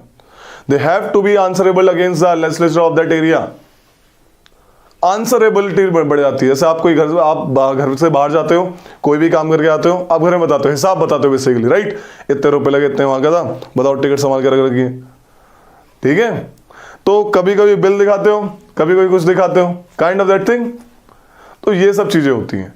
तो जब हिसाब किताब बताता है एग्जीक्यूटिव, हरे किरणदीप, लेजिस्लेचर को, उसे रिस्पॉन्सिबल गवर्नमेंट कहेंगे. समझा? रिस्पॉन्सिबल गवर्नमेंट का मतलब क्या है? ये रिस्पॉन्सिबल, ये कहां पे होती है? पार्लियामेंट्री फॉर्म में होती है. क्या होती है? Parliamentary form of government is always responsible form of government. दूसरी कौन सी होती है? प्रेसिडेंशियल. जैसे यूएस का एग्जांपल लेते हैं, वहां का प्रेसिडेंट कुछ भी करेगा ये बाध्य नहीं है बताने के लिए. वहां पे कॉन्सेप्ट है डिवीजन ऑफ पावर का, सेपरेशन ऑफ पावर. क्या? Separation of power. और यहां पे पार्लियामेंट के कॉपरेशन, कॉपरेट करे ना लेजिस्लेटिव और वो दोनों आपस में. और वहां पे क्या? Separation of power. सेपरेशन कि भाई मेरा मामला अलग है. जैसे ट्रंप जब थे यूएस के प्रेसिडेंट, बोला हम क्लाइमेट चेंज से बाहर आते हैं. क्लाइमेट जो कॉन्फ्रेंस है, याद है? साइन करा जो पेरिस क्लाइमेट डील, बाहर आ गए, बाध्य नहीं है. प्रेसिडेंट कोई भी एक्शन लेगा लेजिस्लेचर में बाध्य नहीं है. याद रखना इस बात को. ना वो वहां का मेंबर है, वहां का जो हेड ऑफ गवर्नमेंट है. हमारा head of government member of parliament है, वहां का बंदा नहीं है. He's not an MP of Congress, but our PM is MP of that one. जैसे यूके में पार्लियामेंट्री सिस्टम है, वहां का PM भी पार्लियामेंट का मेंबर है. समझ आ रही है कहानी? तो this is all about parliamentary form of government. हमारे पास पार्लियामेंट्री फॉर्म ऑफ गवर्नमेंट है. तो क्या वो पार्लियामेंट जाता नहीं होगा, उससे क्वेश्चन नहीं करते होंगे? बिल्कुल है ही नहीं वो मेंबर. एक्शन लिया तो बाकी एमपी तो जाते होंगे ना, बाकी एमपीज जो वो तो जाते होंगे पार्लियामेंट में. वहां पे डिवीजन ऑफ पावर का, सेपरेशन ऑफ पावर कॉन्सेप्ट है. वहां पे लेजिस्लेचर अपना अलग, लॉ बनाना और एग्जीक्यूटिव एक्शन लेना अलग है ना, डिफरेंस है. वो कुछ कहते हैं. ध्यान से सुनो. एक है law banana, prevention of money laundering act, ठीक है, लॉ बनाया. एक है आपने क्या करा, आपने ऑर्डर पास किया, आज से डिमोनेटाइजेशन खत्म. समझ आ रही है? तो ऑर्डर अलग है, एग्जीक्यूटिव ऑर्डर वो अलग है, लॉ अलग है. उसने ऑर्डर पास किया, जैसे जम्मू एंड कश्मीर ने ऑर्डर पास किया आपके प्रेसिडेंट ने, आज से 370 आर्टिकल हटाता हूं मैं J&K में, ये ऑर्डर है. समझाई? लॉ की तरह नहीं आया नहीं. नो, ऑर्डर है. ऑर्डर अगर इंडिया में था तो बताना पड़ा इनको कि हमने क्यों करा ऐसा. वहां का नहीं बताता. समझ आ रही है? कोई भी बाहर डील करेगा वो उसको उसके ऊपर बाध्य नहीं है. कोई भी उसको उंगली में पैसे पकड़े कि भाई बता क्यों करा, वॉर डिक्लेयर कर दिया क्यों करा, कोई नहीं पूछेगा उससे. Nobody can question. किसी को मतलब लेजिस्लेचर को जवाब नहीं देना. मीडिया तो हल्का फुल्का, मीडिया में तो बोलेंगे हाँ मैंने बाहर हो गया ये सब. ठीक है? स्टेट में सिर्फ एमएलएज होते हैं ना, और बताते हैं, ध्यान से सुनो. दो लेजिस्लेचर जो ऑर्गन्स हैं, जो लॉ बनाने वाले, आपके जो सेंट्रल लेवल पे लॉ बनाते हैं वो पार्लियामेंट होता है. Parliament the highest law making body in India. उसमें एमपीज होते हैं, मेंबर ऑफ पार्लियामेंट. लोकसभा और देखो ये बताएंगे तुमको, पार्लियामेंट नॉर्मल देख लो अभी के लिए. जो हाईएस्ट लॉ मेकिंग बॉडी है वो है पार्लियामेंट. इसके मेंबर्स कौन होते हैं? 3. एक तो प्रेसिडेंट इसका मेंबर होता है. Yes, president is member of, like MP नहीं कहेंगे but he is part of parliament, not member. अगर बोले पार्लियामेंट किससे बना हुआ है, बोला 3 चीज से बना हुआ है. Parliament is made up of 3 things: president, Lok Sabha, Rajya Sabha. Part of parliament. ठीक है? प्रेसिडेंट, लोकसभा, राज्यसभा. तो ये है आपका पार्लियामेंट बेसिकली. क्यों ऐसा? जब तो प्रेसिडेंट साइन नहीं करेगा तो लॉ कैसे पास होगा? सिंपल सी बात है। That's a president. President is not member of parliament, he is part of parliament. समझ रहे हैं वर्ड का मीनिंग? अब क्या होता है, इसको हटा दो अभी के लिए। अब क्या होता है, लोकसभा और राज्यसभा का चुनाव होता है। आप लोकसभा के लिए वोटिंग करके आते हैं, राज्यसभा के लिए नहीं करते, ठीक है। इन दोनों को एमपीज कहते हैं, मेंबर ऑफ पार्लियामेंट। जो पार्लियामेंट का मेंबर है उसे एमपी यानी मेंबर ऑफ पार्लियामेंट कहेंगे। दोनों को, चाहे वो लोकसभा को चाहे वो राज्यसभा का हो, ठीक है। ऐसे मिस्टर मोदी एमपी है, लोकसभा मेंबर है। पहले दोनों बोला मेंबर ऑफ पार्लियामेंट, समझ आई। और डीप में गए, बोला he is member of Lok Sabha, समझ आई। He is member of Rajya Sabha, deep में गए और भी। ऊपर से देखा तो दोनों एमपी हैं। स्टेट में क्या होता है, स्टेट लेजिस्लेटिव असेंबलीज होती हैं, तो सारी, जैसे ये तो इंडिया का हो गया। अब यूपी में अलग स्टेट लेजिस्लेटिव ऑर्गन है ना, जैसे यूपी में अलग, बिहार में अलग, ठीक है। जोधपुर मध्य आई बोल, राजस्थान में अलग है ना। अबे हाँ तो बोलो। हाँ भैया। तो उससे बोलते हैं लेजिस्लेटिव असेंबलीज। क्या बोलते हैं, असेंबलीज। वहां पे क्या होती है, जैसे यहाँ पे लोकसभा राज्यसभा, वहां पे होती है विधानसभा एंड विधान परिषद, समझाया। विधानसभा एंड विधान परिषद है ना। तो वहां पे जो इनके मेंबर होते हैं, member of legislative assembly, MLA, समझ आ रहा है। तो एमएलए स्टेट में होते हैं, मेंबर ऑफ लेजिस्लेटिव असेंबलीज, चाहे वो दोनों का हो या एक का हो। किसी किसी में दोनों ऑर्गन होते हैं, किसी किसी में एक ऑर्गन। ये राज्यसभा वाला मामला नहीं होता, एक ही होता है। मोस्ट ऑफ द स्टेट में एक ही है, ठीक है। तो ये कहानी है। एमएलए समझा, एमएलए क्या है। दिल्ली का जो बंदा लॉ बनाएगा एमएलए कहलाएगा, मेंबर ऑफ लेजिस्लेटिव असेंबली। जैसे Arvind Kejriwal is member of legislative assembly, PM Modi is member of parliament. समझाया कहानी। तो ये कहानी है। अगली कहानी क्या है, ये पढ़ाएंगे, इसको आगे पढ़ाएंगे। Synthesis of parliamentary sovereignty and judicial supremacy. देखो क्या है, मैंने बताया एक कॉन्सेप्ट होता है सेपरेशन ऑफ पावर। क्या होता है, कॉन्स्टिट्यूशन जो है वो तीनों की पावर डिफाइन कर रखी है उसने, चाहे वो लेजिस्लेटिव हो, जुडिशियल हो, एग्जीक्यूटिव हो, और सब पे चेक एंड बैलेंस कर रखा है। देखो यार, नॉर्मल घर की बात करते हैं, जैसे mother and father, there are two pillars of, two heads of your home. अगर मम्मी कुछ गलती करती है, पापा उनको चेक एंड बैलेंस करते हैं। पापा कुछ गलती है, मम्मी एकदम घर उठा देती है। चेक एंड बैलेंस, सबकी पावर डिफाइंड है। अगर हाउस वाइफ है मदर, तो क्या करेंगी, घर को संभालेंगी। हस्बैंड अगर अर्निंग है, ब्रेड मेकिंग बंदा है, तो कमा के लाएगा, राइट। तो ये मामला है, दोनों अर्निंग है, दोनों फिर अपनी अपनी रिस्पॉन्सिबिलिटी शेयर करेंगे। कोई एक दूसरे ऊपर है, नो बडी इज अबव, क्योंकि पेरेंट्स तो पेरेंट्स है। माँ का दर्जा अलग, बाप माँ नहीं बन सकता, माँ बाप नहीं बन सकती, सिंपल सी बात है। दोनों दर्जा अलग है, लेकिन दोनों के पास पावर डिफाइंड है, एक दूसरे पे चेक एंड बैलेंस रख रहे हैं।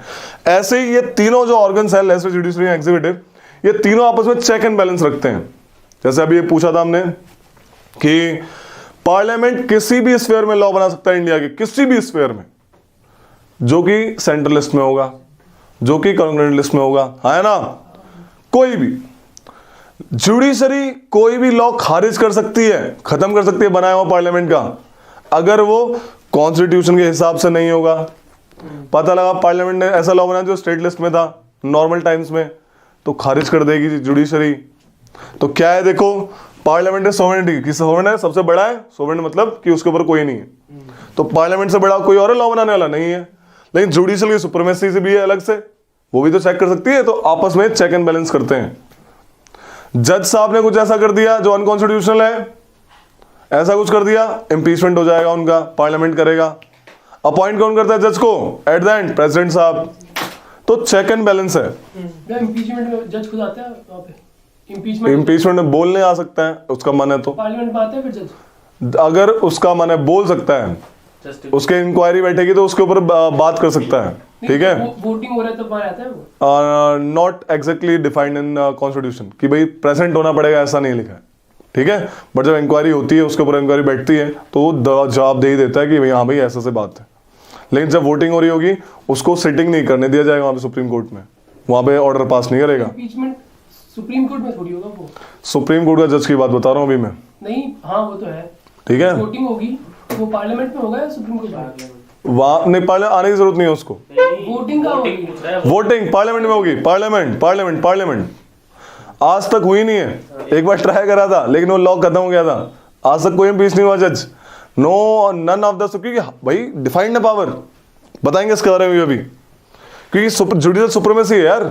जुडिशरी को अगर ताकतवर नहीं बनाएंगे, उसके मेंबर्स को इतना ताकतवर नहीं बनाएंगे, हटाना मुश्किल हो जाए, तब तक वो अपना ठीक से काम कैसे कर पाएंगे। वरना कल को बोले हाँ भाई ये वाला लॉ पास होना चाहिए, ये वाला जजमेंट पास होना चाहिए, वरना आपको हटा देंगे हम, तो कैसे करेगा वो, राइट?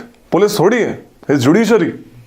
कोई पॉलिटिकल दबाव नहीं, कोई प्रेशर नहीं, सिक्योरिटी ऑफ टेन्योर है उनका, इस तरीके से हटा सकते हैं उनको, ऑर्डर पास करके नहीं हटा सकते हैं। और उनके लिए भी मस्त हटाने का स्पेशल मेजोरिटी चाहिए उनको, ठीक है, तभी हटेंगे, बन ही नहीं पाई। आज से क्या रिकॉर्ड है, nobody is impeached, like no supreme court जज is removed from its sitting thing. एक थे ना भैया, उन्होंने रिजाइन कर दिया था पहले ही। रिजाइन नहीं करा था, रिजाइन तो बहुतों ने किया है। एक पे केस चला था लेकिन वो पास ही नहीं हो पाया लॉ, उसको तो गिल्टी भी बोल दिया, हाँ ये गिल्टी है। इंक्वायरी बैठी, बहुत बड़ा प्रोसीजर होता है, इंक्वायरी बैठी बीच में तो गिल्टी करार दिया गया, लेकिन पार्लियामेंट में जब वोटिंग हुई नहीं पूरी हो पाई, वो मेजोरिटी नहीं बैठ पाई, वापस इन मजे लो। तो ये कहानी होती है। तो जुडिशियल सुप्रीमेसी बनाई गई, इंटीग्रेटेड इंडिपेंडेंट जुडिशियल। इंडिपेंडेंट मैंने बताया अलग ही स्फीयर है, इंटीग्रेटेड मतलब आप देखते होंगे सबसे छोटी क्या होती है, डिस्ट्रिक्ट कोर्ट वगैरह, लोअर कोर्ट्स, फिर हाई कोर्ट, फिर सुप्रीम कोर्ट। जो बंदा यहाँ से डिससेटिस्फाई नहीं, यहाँ गया, यहाँ से नहीं है वहां पे गया, एट द एंड ये है मामला। तो इंटीग्रेटेड है, एक सीढ़ी नुमार है, राइट? एफआर से आपके पास फंडामेंटल राइट्स है ना, right to life, right to freedom, right to speech, सब है, राइट टू रिलीजियस फ्रीडम है, नहीं है? थक गए सुनने का? फंडामेंटल राइट होते हैं आपके मौलिक अधिकार, जो आपको मिलेंगे ही मिलेंगे। आप एक बार इंडिया में पैदा हुए, आपको इंडियन सिटीजनशिप मिली, you are total eligible for the fundamental rights. ये एक पर्टिकुलर इंसान के लिए है। एक होता है DPSP, director principal state policy, ये किसके लिए? देखो क्या होता है, मान लो मनीष कल को सीएम बनता है दिल्ली का, तो मनीष क्या करेगा? मनीष को कैसा पता लगेगा कि क्या करना चाहिए मुझे दिल्ली के लिए? तो डीपीएसपीज होती हैं, director principles of state policy, की स्टेट की पॉलिसी कैसी होनी चाहिए, इन प्रिंसिपल पे बेस्ड होनी चाहिए। तो ये भी डिफाइंड है कॉन्स्टिट्यूशन में कि भाई आप इस तरीके से काम करना, कैसा काम करना, आप ऐसा काम करना, यूनिफॉर्म सिविल कोड प्रमोट करना, आप हार्मोनी प्रमोट करना। यूनिफॉर्म सिविल कोड मतलब सब में एकदम हार्मोनी, ठीक है? और जैसे जो सिविल राइट्स हैं उसका एक ही लॉ बना देना, ठीक है? जैसे शादी वगैरह, हिंदू शादी वगैरह है, ओके? तो सिविल में जो आपके लॉज हैं, जैसे हिंदू कोड बिल है, ऐसे सबका एक ही लॉ, ये नहीं कि कोई ट्रिपल तलाक बोल के एकदम बस त्याग दिया, कॉन्स्टिट्यूशनली बाउंड करना है उनको, ठीक है? तो ये सब बोला। और क्या बोला? पंचायती राज को प्रमोट करना, स्कूल बनाना, सड़कें बनाना, equal pay for equal work देना, अगर चाहे लड़का हो लड़की, अगर फौज ज्वाइन करे, अगर वो भी लेफ्टिनेंट वो भी, उसको भी बराबर तनख्वाह देना। पहले नहीं होता था ऐसा, अगर कोई लड़की अगर कोई काम करे तो लड़की को कम पैसे देते थे। या इसी पे आज न्यूज़ भी आ रही है ना, बिल्कुल, वो ex serviceman, ex service personal होना चाहिए, इंपॉर्टेंट है, ठीक है? तो kind of that thing. FDs, fundamental duty 11 हैं, डाली गई। जब कॉन्स्टिट्यूशन बना, अरे सुन लो, जब कॉन्स्टिट्यूशन बना तब नहीं थी फंडामेंटल ड्यूटी, ठीक है? जब कॉन्स्टिट्यूशन तब नहीं थी, ये ऐड हुई 1975 में, ठीक है? ऑन द बेसिस ऑफ सरदार स्वर्ण Singh committee, 42nd amendment act के दौरान इनको ऐड करा गया, ठीक है? इंदिरा गांधी गवर्नमेंट ने, कि जब इमरजेंसी हो रही थी, सब लोग राइट चिल्ला रहे थे, तो बोला ड्यूटी भी होनी चाहिए। You take care of duties, you take care of your duties, we will take care of your rights. समझा रही है? आप बस में बैठते हैं, बस का पर्दा ही फाड़ दिया, हल्का छेदता आपने उंगली करके हो गए, ठीक है? आप पार्क में गए, पार्क में क्या करके आए? सुधीर गया उम्मेद भवन, बोला मुस्कान, दीवारों पे बड़ा बड़ा लिखा है, और एक और तीर जोधा लिख के आया। ये सुधीर फिर गया, फंडामेंटल तो पढ़ी नहीं है, सुधीर गया कुतुब मीनार, वहां बोला यहाँ पे राजस्थान की छाप छोड़ के जाएंगे,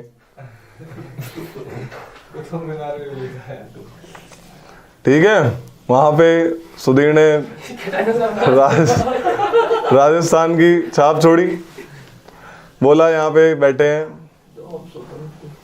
सुधीर विद मुस्कान, ठीक है। तो फंडामेंटली आप पब्लिक प्रॉपर्टी को वायलेंस कर रहे हैं, आप उसको वायलेट कर रहे हैं, पब्लिक प्रॉपर्टी का आप उसको तोड़ रहे हैं, आप उसको जबरदस्ती घिस रहे हैं। अरे भाई पब्लिक प्रॉपर्टी है, संभाल के रखना है उसको।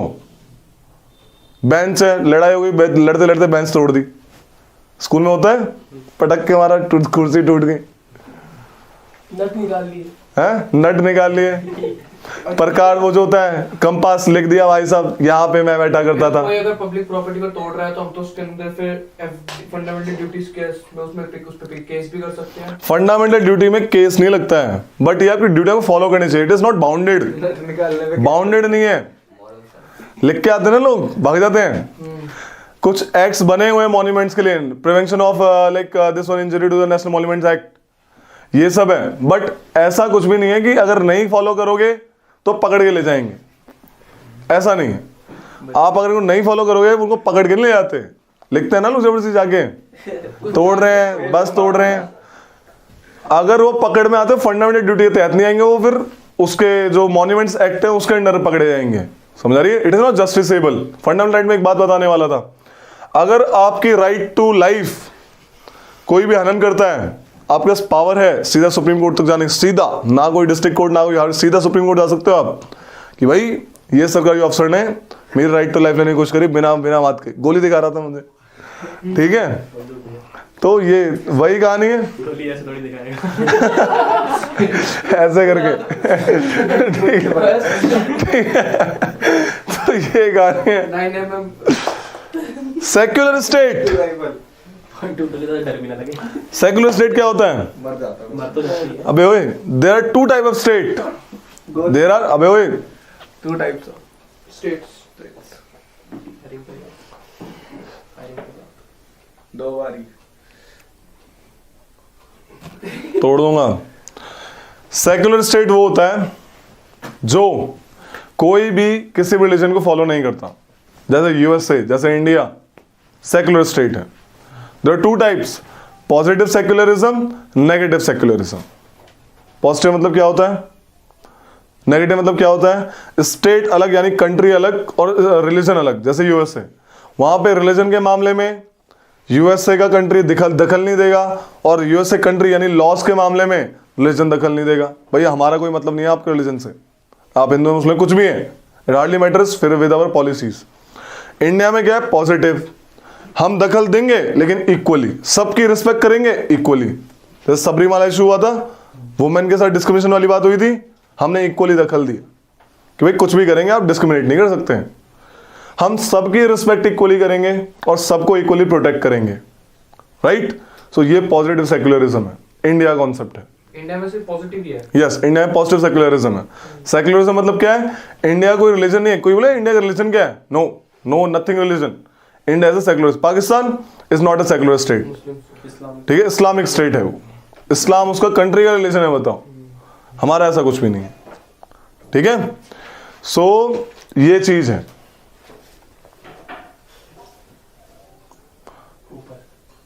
यूनिवर्सल एडल्ट सफरेज क्या कहानी है? सबको अधिकार है सरकार चुनने का। मैंने बताया जब इंडिया आजाद हुआ था सबकी उम्र क्या थी? 21 साल। लेकिन लिख लो, एज पर, अबे ओए वोट डालने के लिए, वोट डालने वाली, इसने किया जी, एज पर क्रिएट कर लिखो, एज पर 61st अमेंडमेंट एक्ट,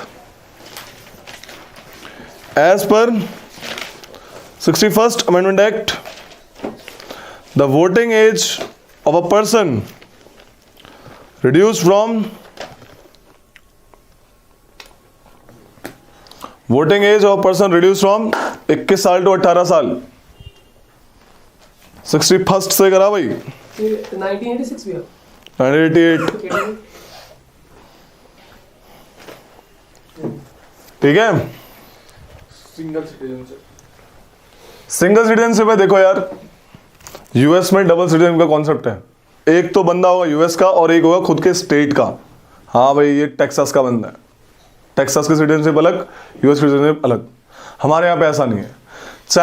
चाहे लक्षद्वीप का बंदा हो, चाहे तमिलनाडु का हो चाहे मणिपुर का हो चाहे गुजरात का हो, सब Indian.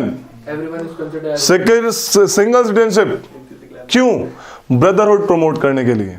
But still we just face the communal violences, still we just face the communal violence. समझ आ रही है? ठीक है। गवर्नमेंट की यहाँ पे एक बात बताता हूँ, ये मैं बताना भूल गया। कहाँ, कौन सा? ये 3 टाइप के स्टेट होते हैं। एक एथिस्टिक, जो कोई रिलीजन ही नहीं मानते, ठीक है, मतलब वो अगेंस्ट रिलीजन के, अगेंस्ट रिलीजन के अगेंस्ट कौन से? Atheistic states. एक होते हैं थियोक्रेटिक, थियोक्रेटिक जो प्रो रिलीजन होते हैं, जैसे पाकिस्तान। अफगानिस्तान। एक होते हैं न्यूट्रल यानी सेक्युलर, ना अगेंस्ट ना प्रो। ठीक है रे, आगे ही बताएंगे इसके बारे में।